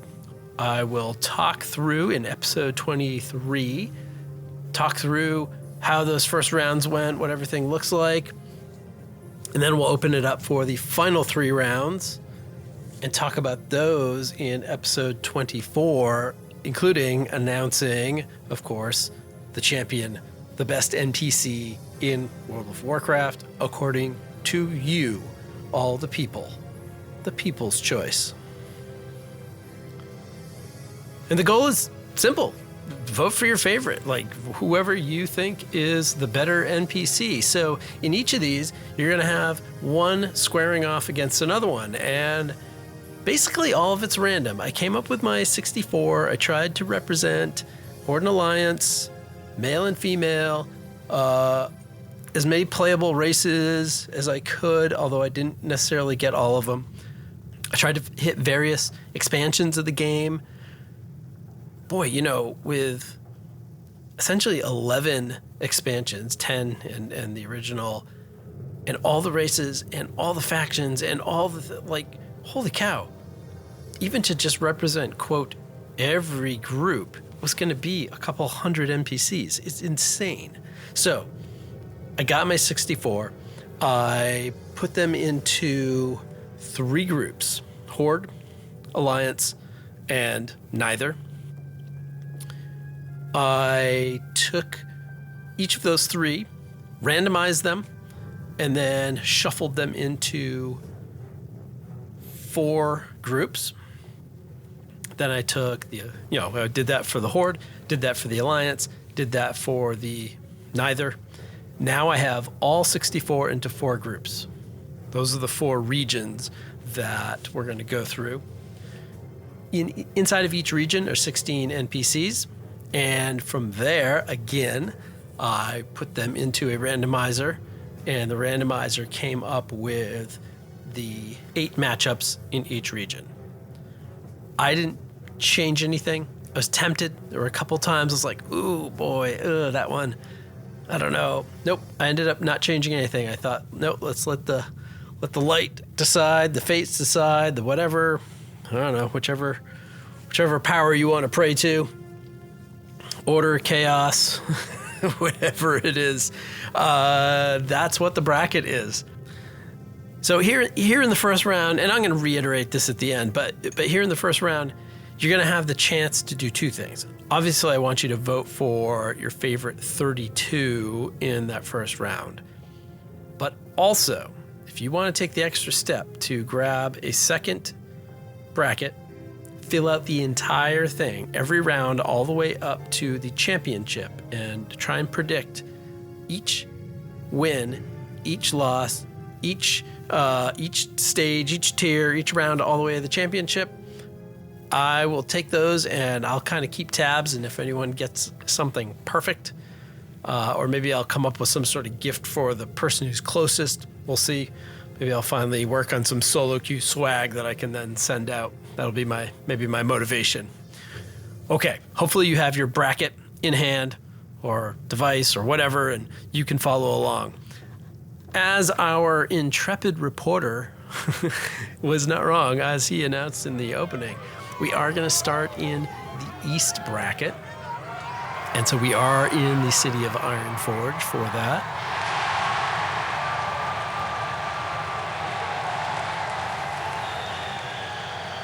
Okay, and I have to admit, I debated if I needed to admit this or not, but I'm going to admit this. I cut down on my research time a lot by saying, hey, Microsoft Copilot, give me a brief introduction or biography or something to these 64 characters in World of Warcraft.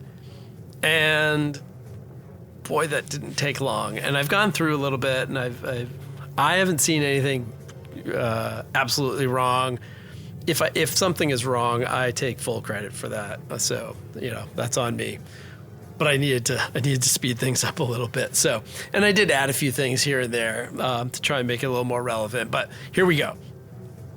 In the East region, now I did not seed these. Remember, these are random. So unlike a certain basketball tournament where a number 1 seed is, in theory, the best team in that region, not so here. These are 16 randomized names, and so the pairings are what the pairings are, and they're kind of interesting. Our first matchup in the very first round, in the very first solo queue tournament of 64. By the way, maybe now you can see why the name is really hard to come up with, because I can't say certain terms that I don't want to have to pay money to license. Our first matchup is Maev Shadowsong and Dagran Thorison II. So, Maev, Meet your end, demon! a relentless and skilled night elf warden, Maev Shadowsong dedicated her life to hunting dangerous individuals, particularly Illidan Stormrage, whom she blames for betraying her people. Her unwavering determination and sense of justice make her both a formidable foe and a tragic figure, as her dedication often isolates her. Maev is matched up with relatively, new to the spotlight at least, Dagran Thorison II. So much to discuss. The heir to the Dark Iron Dwarves, Dagran represents the hope of uniting his people with the other dwarven clans. See, I don't know, is that true? I don't know if that's AI talking out its butt or not. As the child of Moira Thorison and Magni Bronzebeard, his lineage holds the promise of peace and reconciliation for the dwarves of Azeroth. Well, we know him definitely as currently busy examining all the mysteries of Khaz-Algar now that he is kind of grown up. Certainly is a peace-loving, smart guy. Seems to be taking dwarves in a new direction, exciting direction. So yeah, Dagran. All right, our second matchup. And I'm going to describe these. I'm not going to tell you, I don't think, most of the time, which one I think is going to win. I don't want to jade you. I have my hunches. I'll fill out a bracket and see how things go, but it'll be interesting to see how close I am as well. But number 2, Prophet Velen and Cho'Gall. Prophet Velen, the wise and ancient leader of the Draenei, he has guided his people through millennia, like 20,000 years of hardship and exile, seeking refuge from the burning legion. The light will guide your way. His unwavering faith in the light fuels his vision for a peaceful future. And kind of a little bit of the opposite, right? Cho'Gall, a twisted and fanatical ogre mage. Cho'Gall was the first two-headed ogre in Azeroth and a powerful servant of the old gods. Behold the might of the hammer! Infinite suffering! His devotion to their dark whispers drives his destructive actions and descent into madness. Matchup number 3, Garona Half-Orcan and Nathanos Blightcaller. This is interesting. I think this is an interesting matchup. Garona, a little near and dear to my heart, only because that is the server I have a lot of my Alliance characters on. Garona is a half-orc, half-Draenei assassin. My knives are ready. Garona's life has been shaped by manipulation and tragedy, forced to commit terrible acts, including the assassination of King Lane Rin. She constantly struggles to reclaim her agency and seek redemption. I actually know very little of Garona from in-game, so at some point I do want to dive into her character more and learn more about her. On the other side of this matchup, everybody's favorite, Nathanos Blightcaller. Do not test me. Once a human ranger and the first male to join the ranks of the Farstriders, Nathanos was transformed into an undead champion of Sylvanas. His unwavering loyalty defines his ruthless and conflicted nature. And I don't know if the AI didn't play Shadowlands, maybe, but we can also add that, and now he's wandering somewhere in the Shadowlands without his head, so there is that. Matchup number 4, G Firepaw and Varian Rin. There you go. Stay close and keep these healers safe. A jovial and fiery Pandaren, G Firepaw leads the Huojin faction of Pandarans, emphasizing strength, determination, and decisive action. This is the faction that joined the Horde when both factions invaded Pandaria. His warm personality and adventurous spirit embody the vibrant culture of his people. And on the other side... With me, Alliance! Leave nothing standing! Boy, it doesn't get much bigger than this, right? Varian Rin. King Varian Rin. The bold and courageous former King of Stormwind. R.I.P. Rest in peace. The bold and courageous former King of Stormwind, Varian Rin was a skilled warrior and leader who endured many trials, including capture and enslavement and gladiator fighting. My goodness. He ultimately became a unifying figure for the Alliance, embodying strength and sacrifice. And personally, I like to visit his memorial in Stormwind every now and then, listen to the music, slow down a bit. Matchup number 5, Vol'jin versus Alexstrasza. Vol'jin, a wise and charismatic troll leader, he was head of the Darkspear tribe. These be the dark times. And later war chief of the Horde. His leadership was marked by his cunning, loyalty to his people, and vision for a better future for the Horde. And everyone agrees he was killed too soon. Maybe we'll see him again as Aloha, or in some other post-life role in the future. Seems like there's hints for that. And on the other side... From pain, we draw strength. Alexstrasza, the Lifebinder and the aspect of the Red Dragonflight. Alexstrasza is a benevolent and powerful dragon entrusted with nurturing and protecting all life on Azeroth. That's no small job. Her compassion and wisdom make her a revered figure among both dragons and mortals. So no doubt that is a big name. But I wonder how that's going to go. I don't know. Matchup number 6, Talia Fordragon and Illidan Stormrage, the aforementioned. Talia is the daughter of High Lord Bolvar Fordragon. She is a brave and resilient warrior of the Alliance. For Kultiras. Her journey of self-discovery leads her to uncover truths about her heritage and step into her own strength. On the other side... The Legion will stop at nothing to destroy our world. Another huge name, right? Once a night elf noble and powerful sorcerer and whiny twin, Illidan's pursuit of power to combat the Legion led to his exile and transformation into the Betrayer. His actions, though controversial, were often driven by a desire to protect Azeroth, or so the retcon says. Yes, Illidan, Stormrage. Matchup number 7 in the East region, Tyrion Fordring and Cairn Bloodhoof. These are two monumental figures.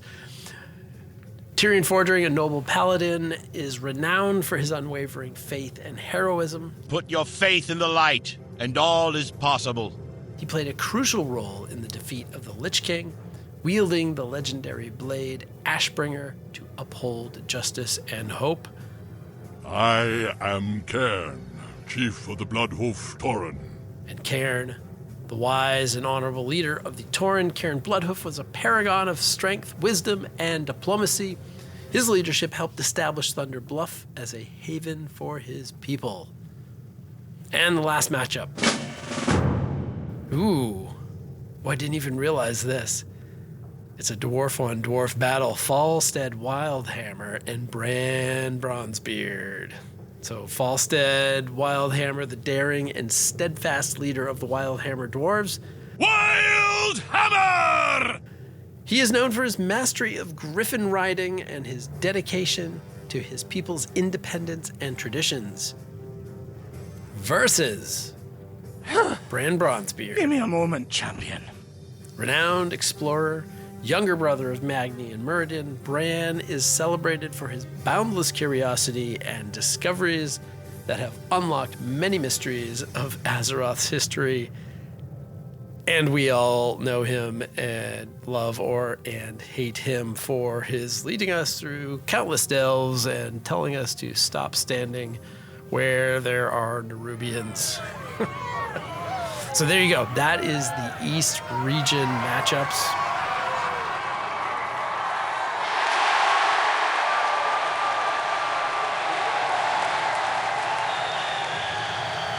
We now move across your bracket to the top right side to the North region here just outside of the gates of Icecrown Citadel. Kind of a monumental place in the game. And leading us off is Lady Moonberry and Malfurion Stormrage. Lady Moonberry, a mischievous and lively night fae. She is a central figure in the afterlife realm of Ardenweald. So, how exactly does this work? As part of the Court of Night, she is known for her playful demeanor and deep commitment to protecting the cycle of life and death. Her opponent, Malfurion Stormrage, the obviously twin of Illidan, the first and most powerful druid of Azeroth. Nature stands with you. Malfurion is a wise and steadfast night elf leader who played a critical role in protecting his people and the world from numerous threats, including the Burning Legion and the corruption of nature. Also, kind of whiny, in a whiny, married sort of way, right? My goodness. Malfurion's one of the oldest characters I'm aware of, and that goes back to my Hearthstone days. I just can hear him saying, "I must protect the wilds." Next matchup is another night elf, Chandra's Feathermoon, and Blackhand. The Sentinels stand ready. Chandras is a loyal and skilled general of the Night Elf Sentinels, and she serves as a trusted advisor and protector of Tyrande Whisperwind, and is now the head of the Night Elves. I forget the title of that job, but with Tyrande in slight retirement to hang out with husband Malfurion, and wouldn't it be funny to see a Chandras Malfurion battle there, I guess. Her tactical brilliance and combat prowess make her a key figure in the defense of Night Elf lands.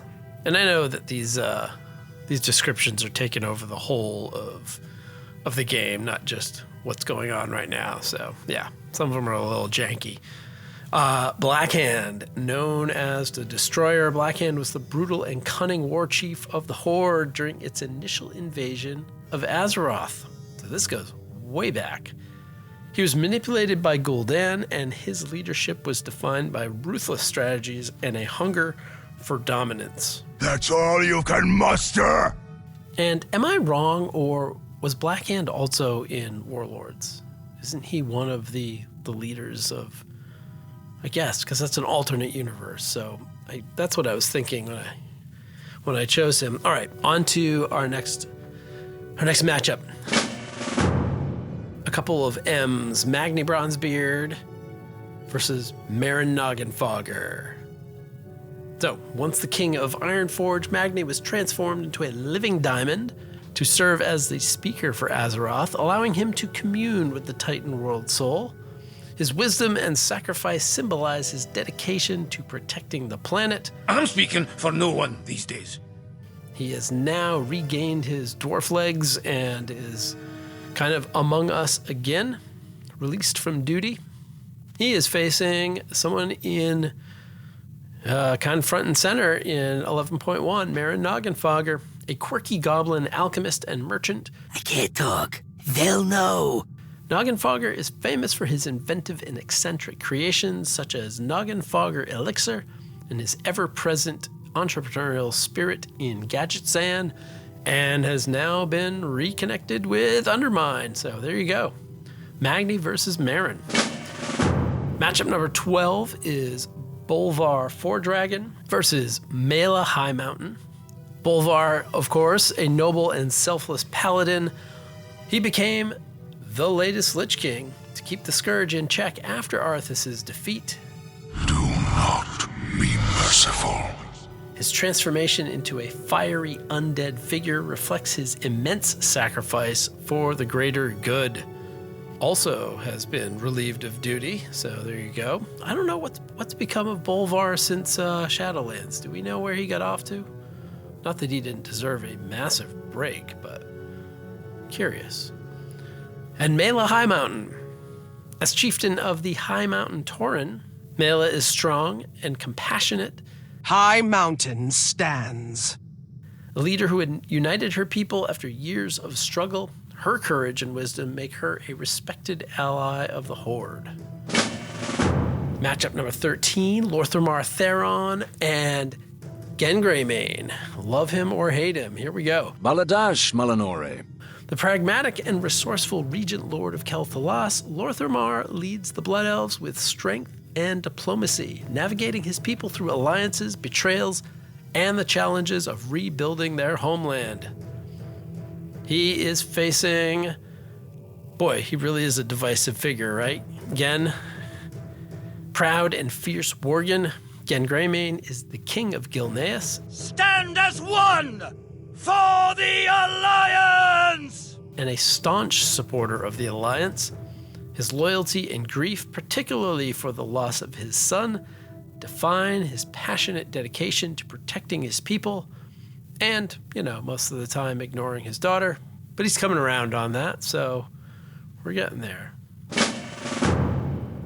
Matchup number 14, Pits Kalagos, our second dragon aspect, versus, who's this? Sylvanas Windrunner. Who's that? Formerly the aspect of the blue dragonflight, Kalagos is a thoughtful... Wait, formerly? Isn't he now the aspect of the blue dragonflight? Come on, AI. Formerly a member of the Council of Six in Dalaran, but now is the aspect of the blue dragonflight. We're fixing AI on the fly here. He is a thoughtful and powerful dragon who often takes on humanoid form, flirts with Jaina, that whole thing. He plays a significant role in protecting Azeroth's magical balance and forming alliances with mortal races. Good luck, champion. And in the other corner, someone named Sylvanas Windrunner. Death bends to my will. Once the Ranger General of Silvermoon, Sylvanas was transformed into a Banshee by Arthas, and later became the war chief of the Horde after dying a couple times. Her complex journey, marked by vengeance and ambition and some pretty crazy writing, I think, led her to make controversial choices with far-reaching consequences. Wow, AI is being really generous to Sylvanas there. So that'll be interesting. Sylvanas, a huge name. Also wandering the Maw, maybe looking for Headless Nathanos. Who knows? Matchup number 15, we have yet another dragon, Wrathion, versus Asa Cloudsinger. Wrathion, the enigmatic and calculating black dragon prince. We stand at the crossroads of history. He is one of the last uncorrupted black dragons. He is driven by his vision of protecting Azeroth, even when his methods are morally ambiguous. And of course, we know he played a huge part in Dragonflight very recently. He's squaring off against Asa Cloudsinger, a disciplined and philosophical Pandaren. It's good to see you. She leads the Tushui. I'm not sure I've ever really said that word out loud. Tushui? Yeah, we're going to go with that. The Tushui faction, embodying principles of wisdom, balance, and self-reflection. Her focus on doing what is morally right often contrasts with more impulsive approaches. See G. Firepaw. So, morally ambiguous and morally right. Which side are you going to go for in that matchup? And our final Final matchup here in the North region at the gates of Icecrown, we have Thalrissa versus Urel. Thalrissa being the first Arcanist of the Nightborn. The Nightwell calls to me. Thalrissa led her people out of isolation and into a new alliance with the Horde so that the Horde could have Night Elves. Her intellect and determination made her an inspiring leader during the rebellion against Elisande and the Legion. Versus someone else I don't know a lot about, but I may know a bit more in the coming episodes. Hint, hint. That's the hint I'll give. Urel is a devout and courageous Draenei. She rose from an unassuming priestess to become a valiant champion of the light. Her journey of empowerment and leadership saw her become a key figure in the fight against the Iron Horde and beyond. Light, help us. That is your North region matchups. We now head to the bottom of the bracket where we will start with the South region. And the South region is being held in Valley of Four Winds.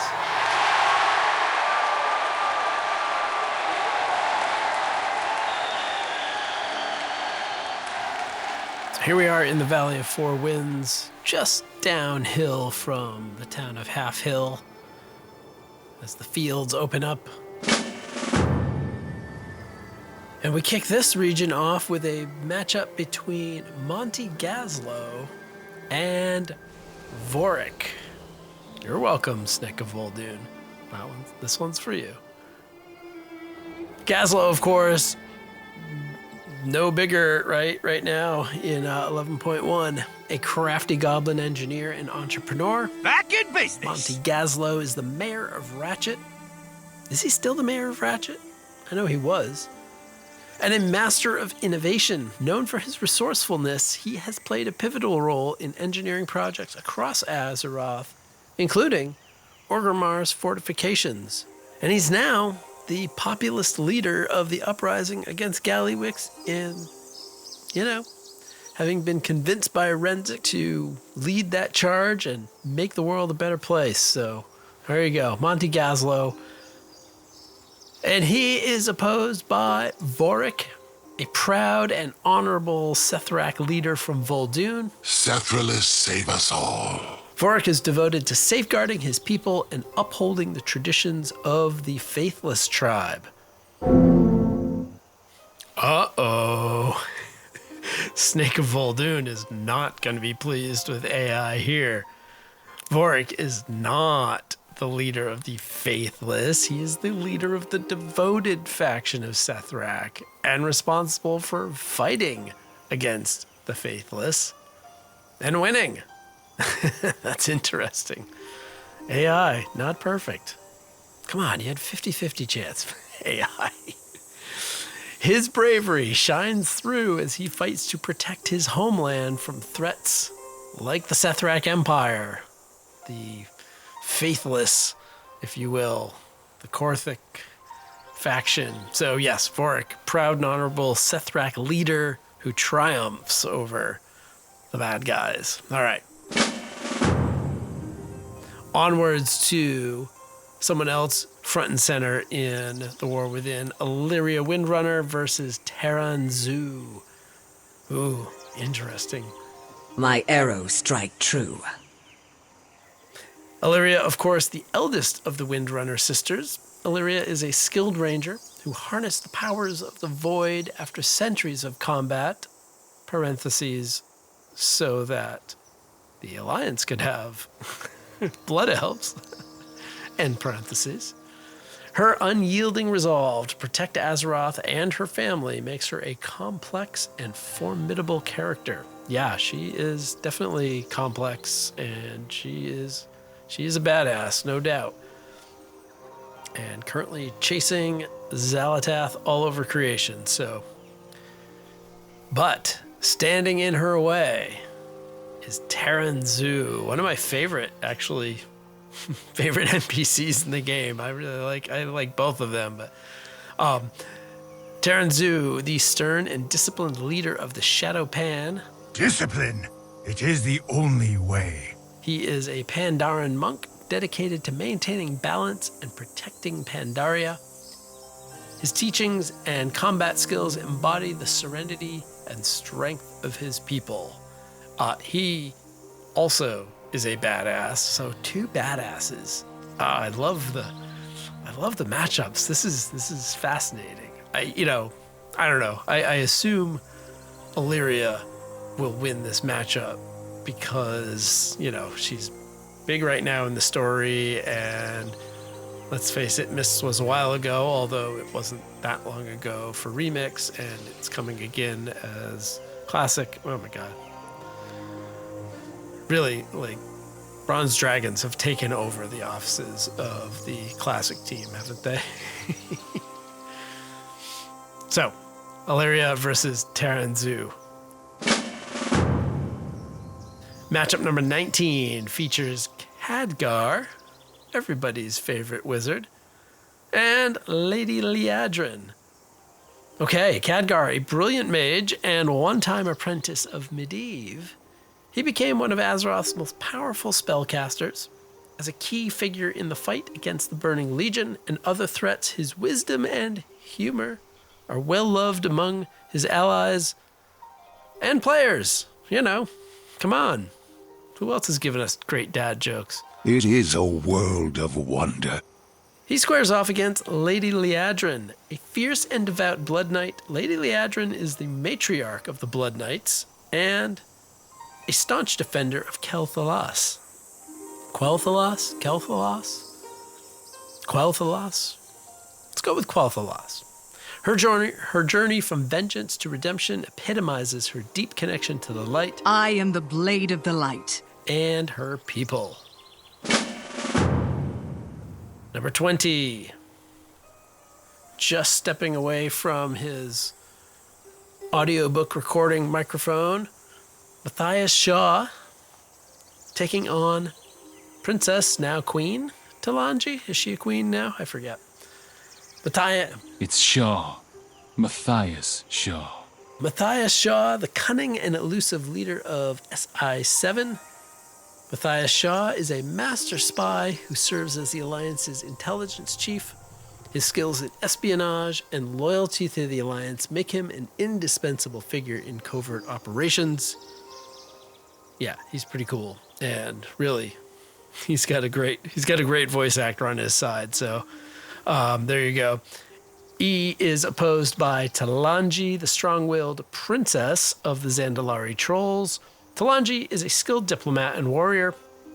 Her leadership during the Zandalari's struggles against both internal and external threats proved her ability to guide her people into a new era. Zandalar will endure. I do think she's a queen now, but I could be wrong. Maybe I'll look that up. And AI confirms, although then I actually looked at real sources as well, but yes, Talanji did ascend to queenship as her dad died, Rastakhan. Number 21, matchup number 21 gives us Uther the Lightbringer and Tyrande Whisperwind. Talk about heavy hitters. You've just crossed a terrible threshold, Arthas. Uther is a noble and revered paladin. He was the first Knight of the Silver Hand and an iconic figure of the light. His compassion and heroism left an enduring legacy even in the wake of his tragic death at the hands of Arthas. And you can find Uther hanging out in Shadowlands. He played a pretty good-sized role in that expansion. But on the other side, an absolute giant of her people, Tyrande Whisperwind, the High Priestess of Elune. Elune, light your way. That is Chandras's new title. But before Chandras was Tyrande. So, High Priestess of Elune and leader of the Night Elves, she is a steadfast and fierce protector of her people. Her devotion to Elune and her decisive actions define her as a figure of great strength and faith. And yes, she is the subject of all the arguing between the Storm Rage twins. Of course, marrying Malfurion in the end. There you go. Creating all the angst of Illidan, and there's the entire story, right? Matchup 22 features a famous daughter, and that would be Vanessa Van Cleef, opposed by Rexxar, another monster figure and someone I first learned of from Hearthstone. Vanessa Van Cleef, the cunning daughter of Edwin Van Cleef. She leads the Defias Brotherhood with determination and a desire for vengeance. I've been waiting a long time for this, you know. Her cleverness and resourcefulness make her a formidable adversary. The hunt begins. But speaking of formidable adversaries, I have a hunch that Rexxar is going to have some fans in this competition. Rexxar, a half-orc, half-ogre beastmaster. He is a loyal champion of the Horde and a protector of the wilds. Accompanied by his animal companions, he embodies the harmony between strength and nature. And another Hearthstone figure. So Rexxar, our second half-orc. And that'll be an interesting. I could see Rexxar kind of going a long way in this competition, but who knows, right? Matchup 23 is another Hearthstone figure. Almost sad that I learned about Jaina Proudmoore from Hearthstone and not from Warcraft 3 or even playing WoW, but that's just the way it goes. She is matched up, and this really is a powerhouse matchup. Varrock Sourfang. So Jaina, a obviously powerful mage and former ruler of Theramore. Jaina is a brilliant and complex figure who has faced immense loss and tragedy. Her leadership and mastery of magic have made her a key figure in Azeroth's ongoing struggles. And of course, she is a massive leader in the Alliance. What would you ask the Daughter of the Sea? She is the daughter of the sea, daughter of the leader of the Kultirans. So, yeah, few bigger figures than Jaina Proudmoore in this game. But on the other side, Varrock Sourfang, a legendary orc warrior and paragon of honor. Go now with honor. Always. Sourfang exemplifies the values of loyalty and sacrifice. His journey is marked by his internal struggle with the horrors of war and his enduring commitment to the Horde. And that commitment to honor took him right to the challenging of Sylvanas at the end of Battle for Azeroth, where he was killed. So Varrock, a huge hero of the Horde, versus Jaina, a huge hero of the Alliance. This is another big matchup. And number 24, we have yet another dragon aspect, Ysera and Kalia Menethil. Okay, Ysera, the green dragon aspect and guardian of the Emerald Dream. She embodies the balance of nature and dreams. I have seen your dreams. Her grace and wisdom are cherished even as her life was tragically cut short in the defense of Azeroth. I talked about I'm going to go spoiler free here. I talked about a death in the questing of 11.1 earlier in the podcast. And as someone who started playing essentially with Legion, I started at the tail end of WoD, but really Legion was my first expansion, and spoilers for Legion. Ysera's death was the first thing in game that hit me really hard, and still does. Every now and then I run a character through there and I get to that cutscene, and every time, I think I even skipped it the last time. I was like, nah, today's not a good day for that. So Ysera, who we of course see again in Shadowlands, versus someone else who can be kind of brought back to life. Interesting, these pairings.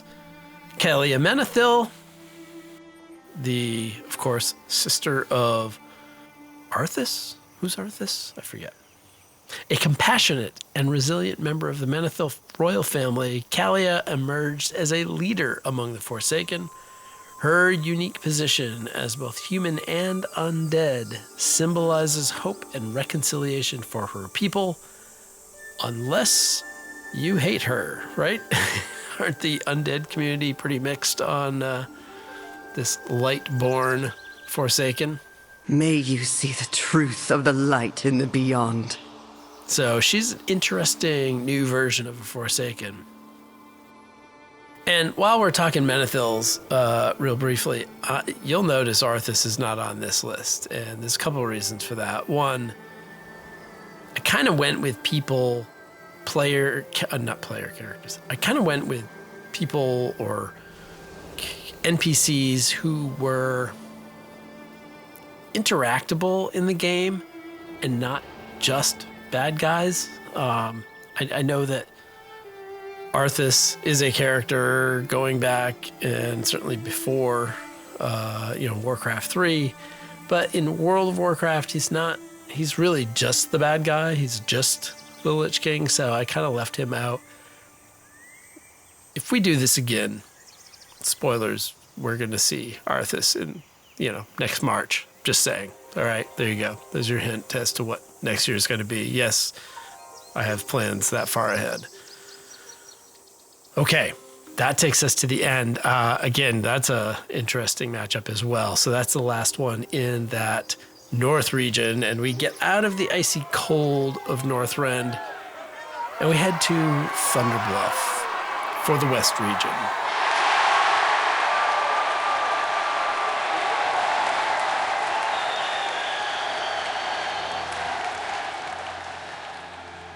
We are down on the west side, near where the Dark Moon Fair portal will be in just another week and a half or so. So, maybe we'll have to pull up stakes and move for that. But right now, we are here in Thunderbluff, just outside Thunderbluff. I guess we're in Mulgore. For the final 8 matchups. The first being Tess Greymane and Cordana Fellsong. So Tess Greymane, the determined daughter of Gan Greymane, she is a skilled rogue and a member of the Uncrowned. Though she initially struggled to accept her Worgen heritage, her dedication to the Greymane legacy and her people makes her a promising leader. Well, she better be promising, because if I remember right, she is now in charge, with Gen retiring, doing like the King Emeritus deal. How can I help? Tess is essentially taken over as leader of the Worgen, so it'd be interesting to see if she comes back into the story at some point. She is opposed in this competition by Cordana Fellsong. You should know better than to challenge a warden. Once a loyal warden, Cordana fell to the influence of the Burning Legion and became a traitor to her order. Her tragic story serves as a cautionary tale about the dangers of corruption and betrayal. And frankly, I remember her as the very, very annoying final boss of the dungeon, one of those Legion dungeons. I just remember that fight being so annoying. So, on that ground alone, I know who I'm voting for. Anyway, on to matchup 26. We have the aforementioned Agra versus Gelbin Mekatork. So Agra, the fierce and wise orc shaman, she is the mate of Thrall. We mentioned her in the Goblin Starting Zone segment. She is a devoted guardian of her family and of the elements. Her steadfast spirit and guidance played a key role in Thrall's journey of self-discovery and healing, and helping him try to find the elements every time he loses them. May the spirits watch over you. Which seems to be about every other expansion. Agra is opposed by a member of the Alliance, Gelbin Mekatork. For Gnomragon! The ingenious leader of the gnomes and high tinker of Gnomragon, Gelbin Mechatork is a brilliant inventor and tactician.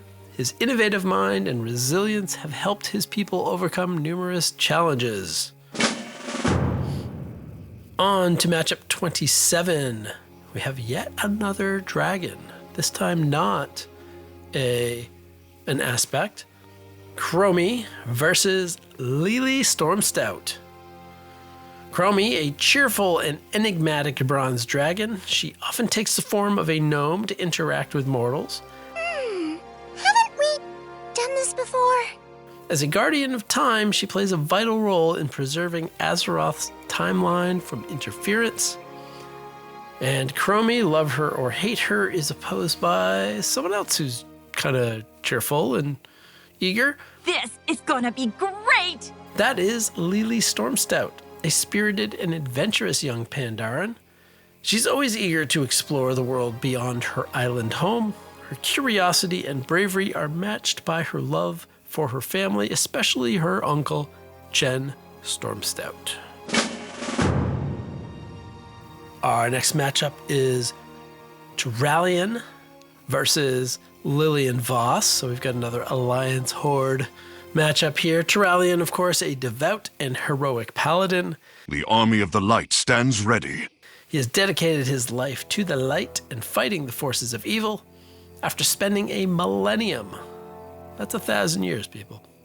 On a crusade against the Legion, he returned to Azeroth as a beacon of faith and leadership, and now stands as kind of regent king of the Alliance with Anduin kind of MIA / on sabbatical / wherever. Turalian is bumping up against Lillian Voss. Once a Scarlet Crusader, Lillian became an undead and struggled with her new existence. I live my life in the shadows. Her journey of self-acceptance and her fight for the Forsaken have made her a key figure in their ranks. And she is kind of de facto leader, right, of the Forsaken. You know, you take out that Lightborn out of there, and I think Lillian Voss is a fan favorite. All right, we're heading towards home here. Matchup number 29 features Garrosh Hellscream versus Nosdormu. Garrosh, of course, a controversial and polarizing orc leader. He rose from a troubled past to become War Chief of the Horde. You will serve the Horde, or be crushed beneath it. And who made him War Chief of the Horde? Come on, Thrall. I love you, but you gotta make better decisions. Gallywix, Garrosh. His aggressive and ruthless actions ultimately led to his downfall and the fracturing of the Horde. And jumping into time led to the Warlords of Draenor, so yeah, there's that. Speaking of jumping into time, the future will unfold as it was meant to. Nosdormu, the Bronze Dragon aspect. Nosdormu is the guardian of time and the leader of the Bronze Dragon Flight. His burden of maintaining the timeline often places him at odds with forces seeking to manipulate history. There you go. Matchup number 30. Hamul Rune Totem versus Moira Thorison.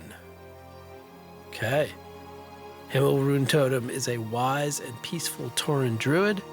He is a close friend of Malfurion Stormrage and a leader among the druids. May the winds guide you. His dedication to nature and balance has been instrumental in preserving Azeroth's ecosystems. He's a big name in the Cenarian Circle. Versus Moira Thorison, a strong and determined leader. Moira just serves as the head of the Dark Iron Dwarves and a member of the Council of Three Hammers.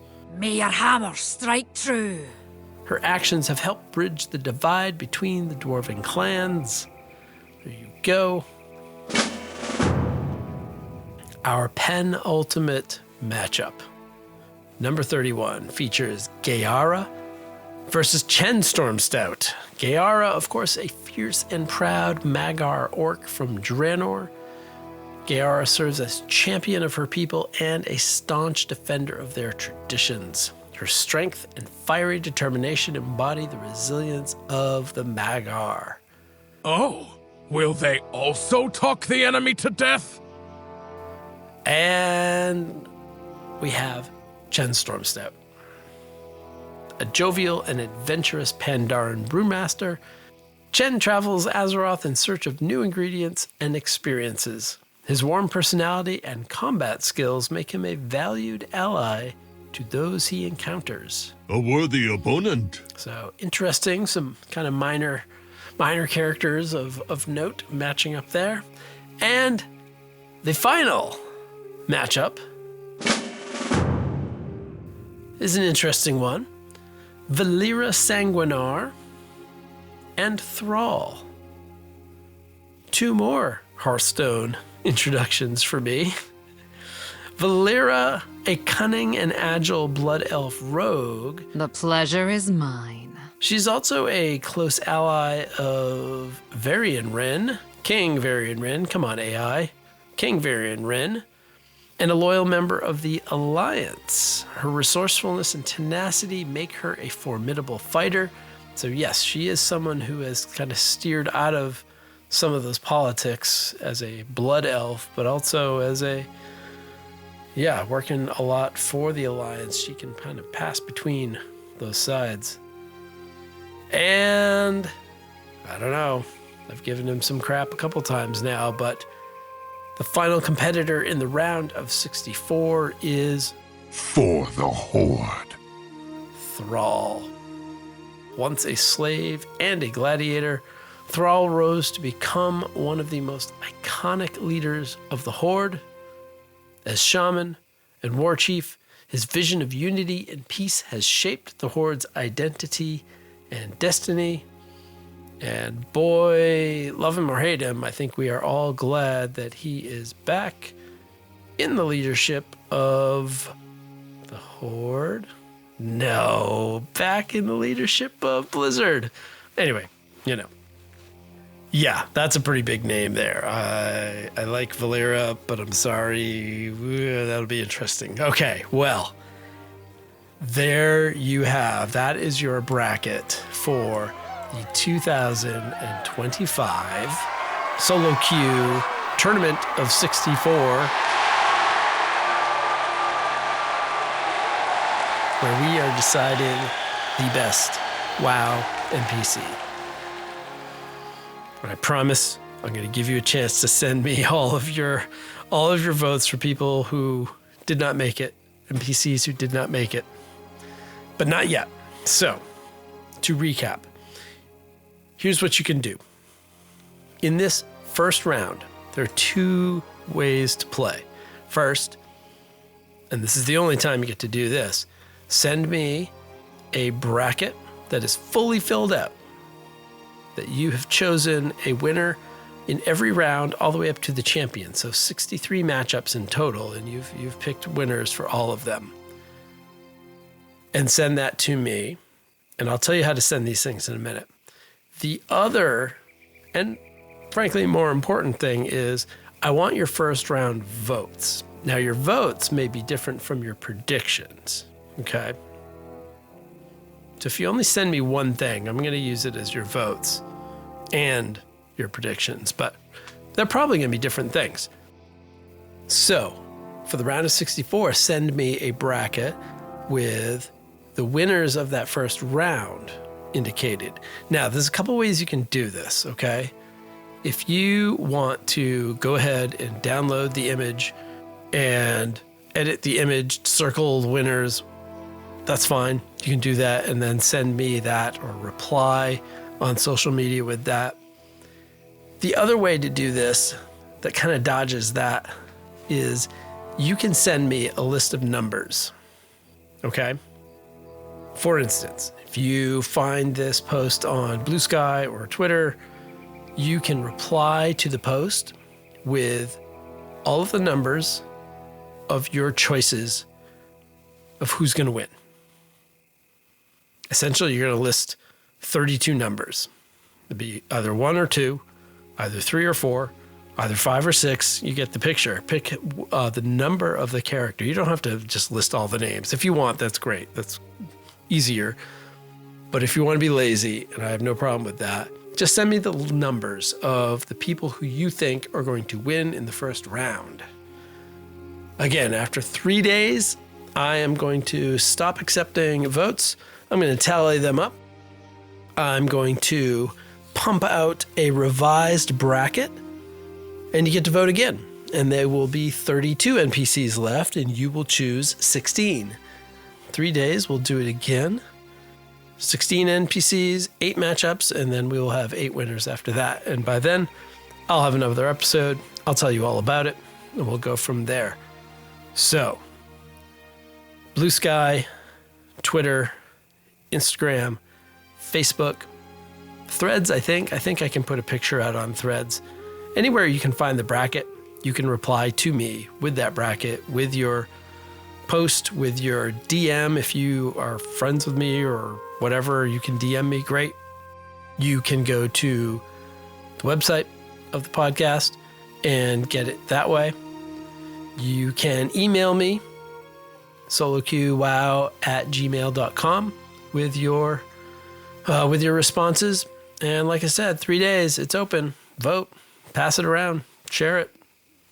This is for the Warcraft community to weigh in. We're gonna find out who's gonna win this thing. I'm excited. I hope you're excited as well.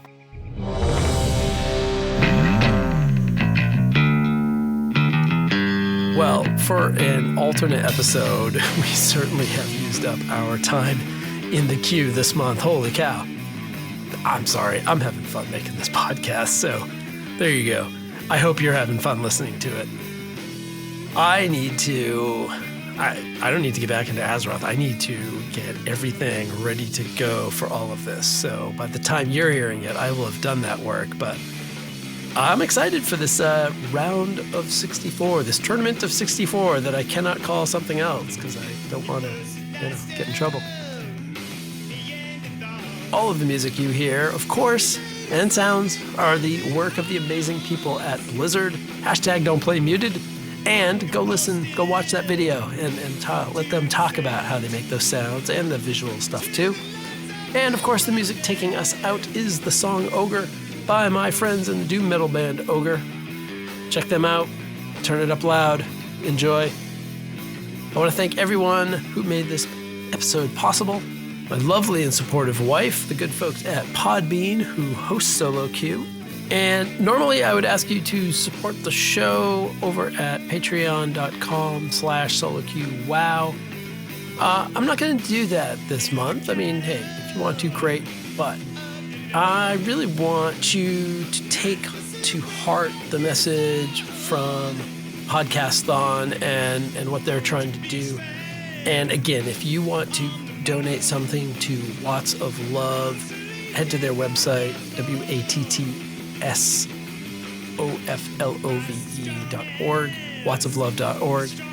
Solar lights to people who need more light. I can think of a better cause, but I don't know. That seems like a really important one.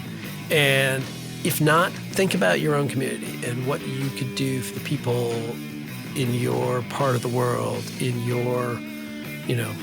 we each have our little bubbles, right? So I think the more we can do to put a hand out, help people up, get people to a certain level, I think that's fantastic. And whatever that means for you, that's my message. I encourage you to do that. And thanks for letting me blab on about that. I still want to thank the people that are, sending a hand out to me and helping me with this. Andrew, Righteous Bandy, That Sky Guy, Sin, Snake of Voldoon, and newest member, John. John, thanks for joining us. All of you, thanks. All the free members, thank you for the support. But yeah, this month, hey, see what you can do in your community, and thanks. Okay, subscribe wherever you find podcasts. You've got that. Share with your people. Share with people you know. Vote early. Vote often. Get out there. Enjoy the tournament of 64. I want to see your predictions for who's going to win. I got to go fill out my bracket too before votes start coming in, so I'm not swayed. But I can't wait to find out what happens. And hey, at least for the first 3 rounds of this tournament, we will talk about it in the late March episode, the next time we hop into the solo queue. I'll see you out there.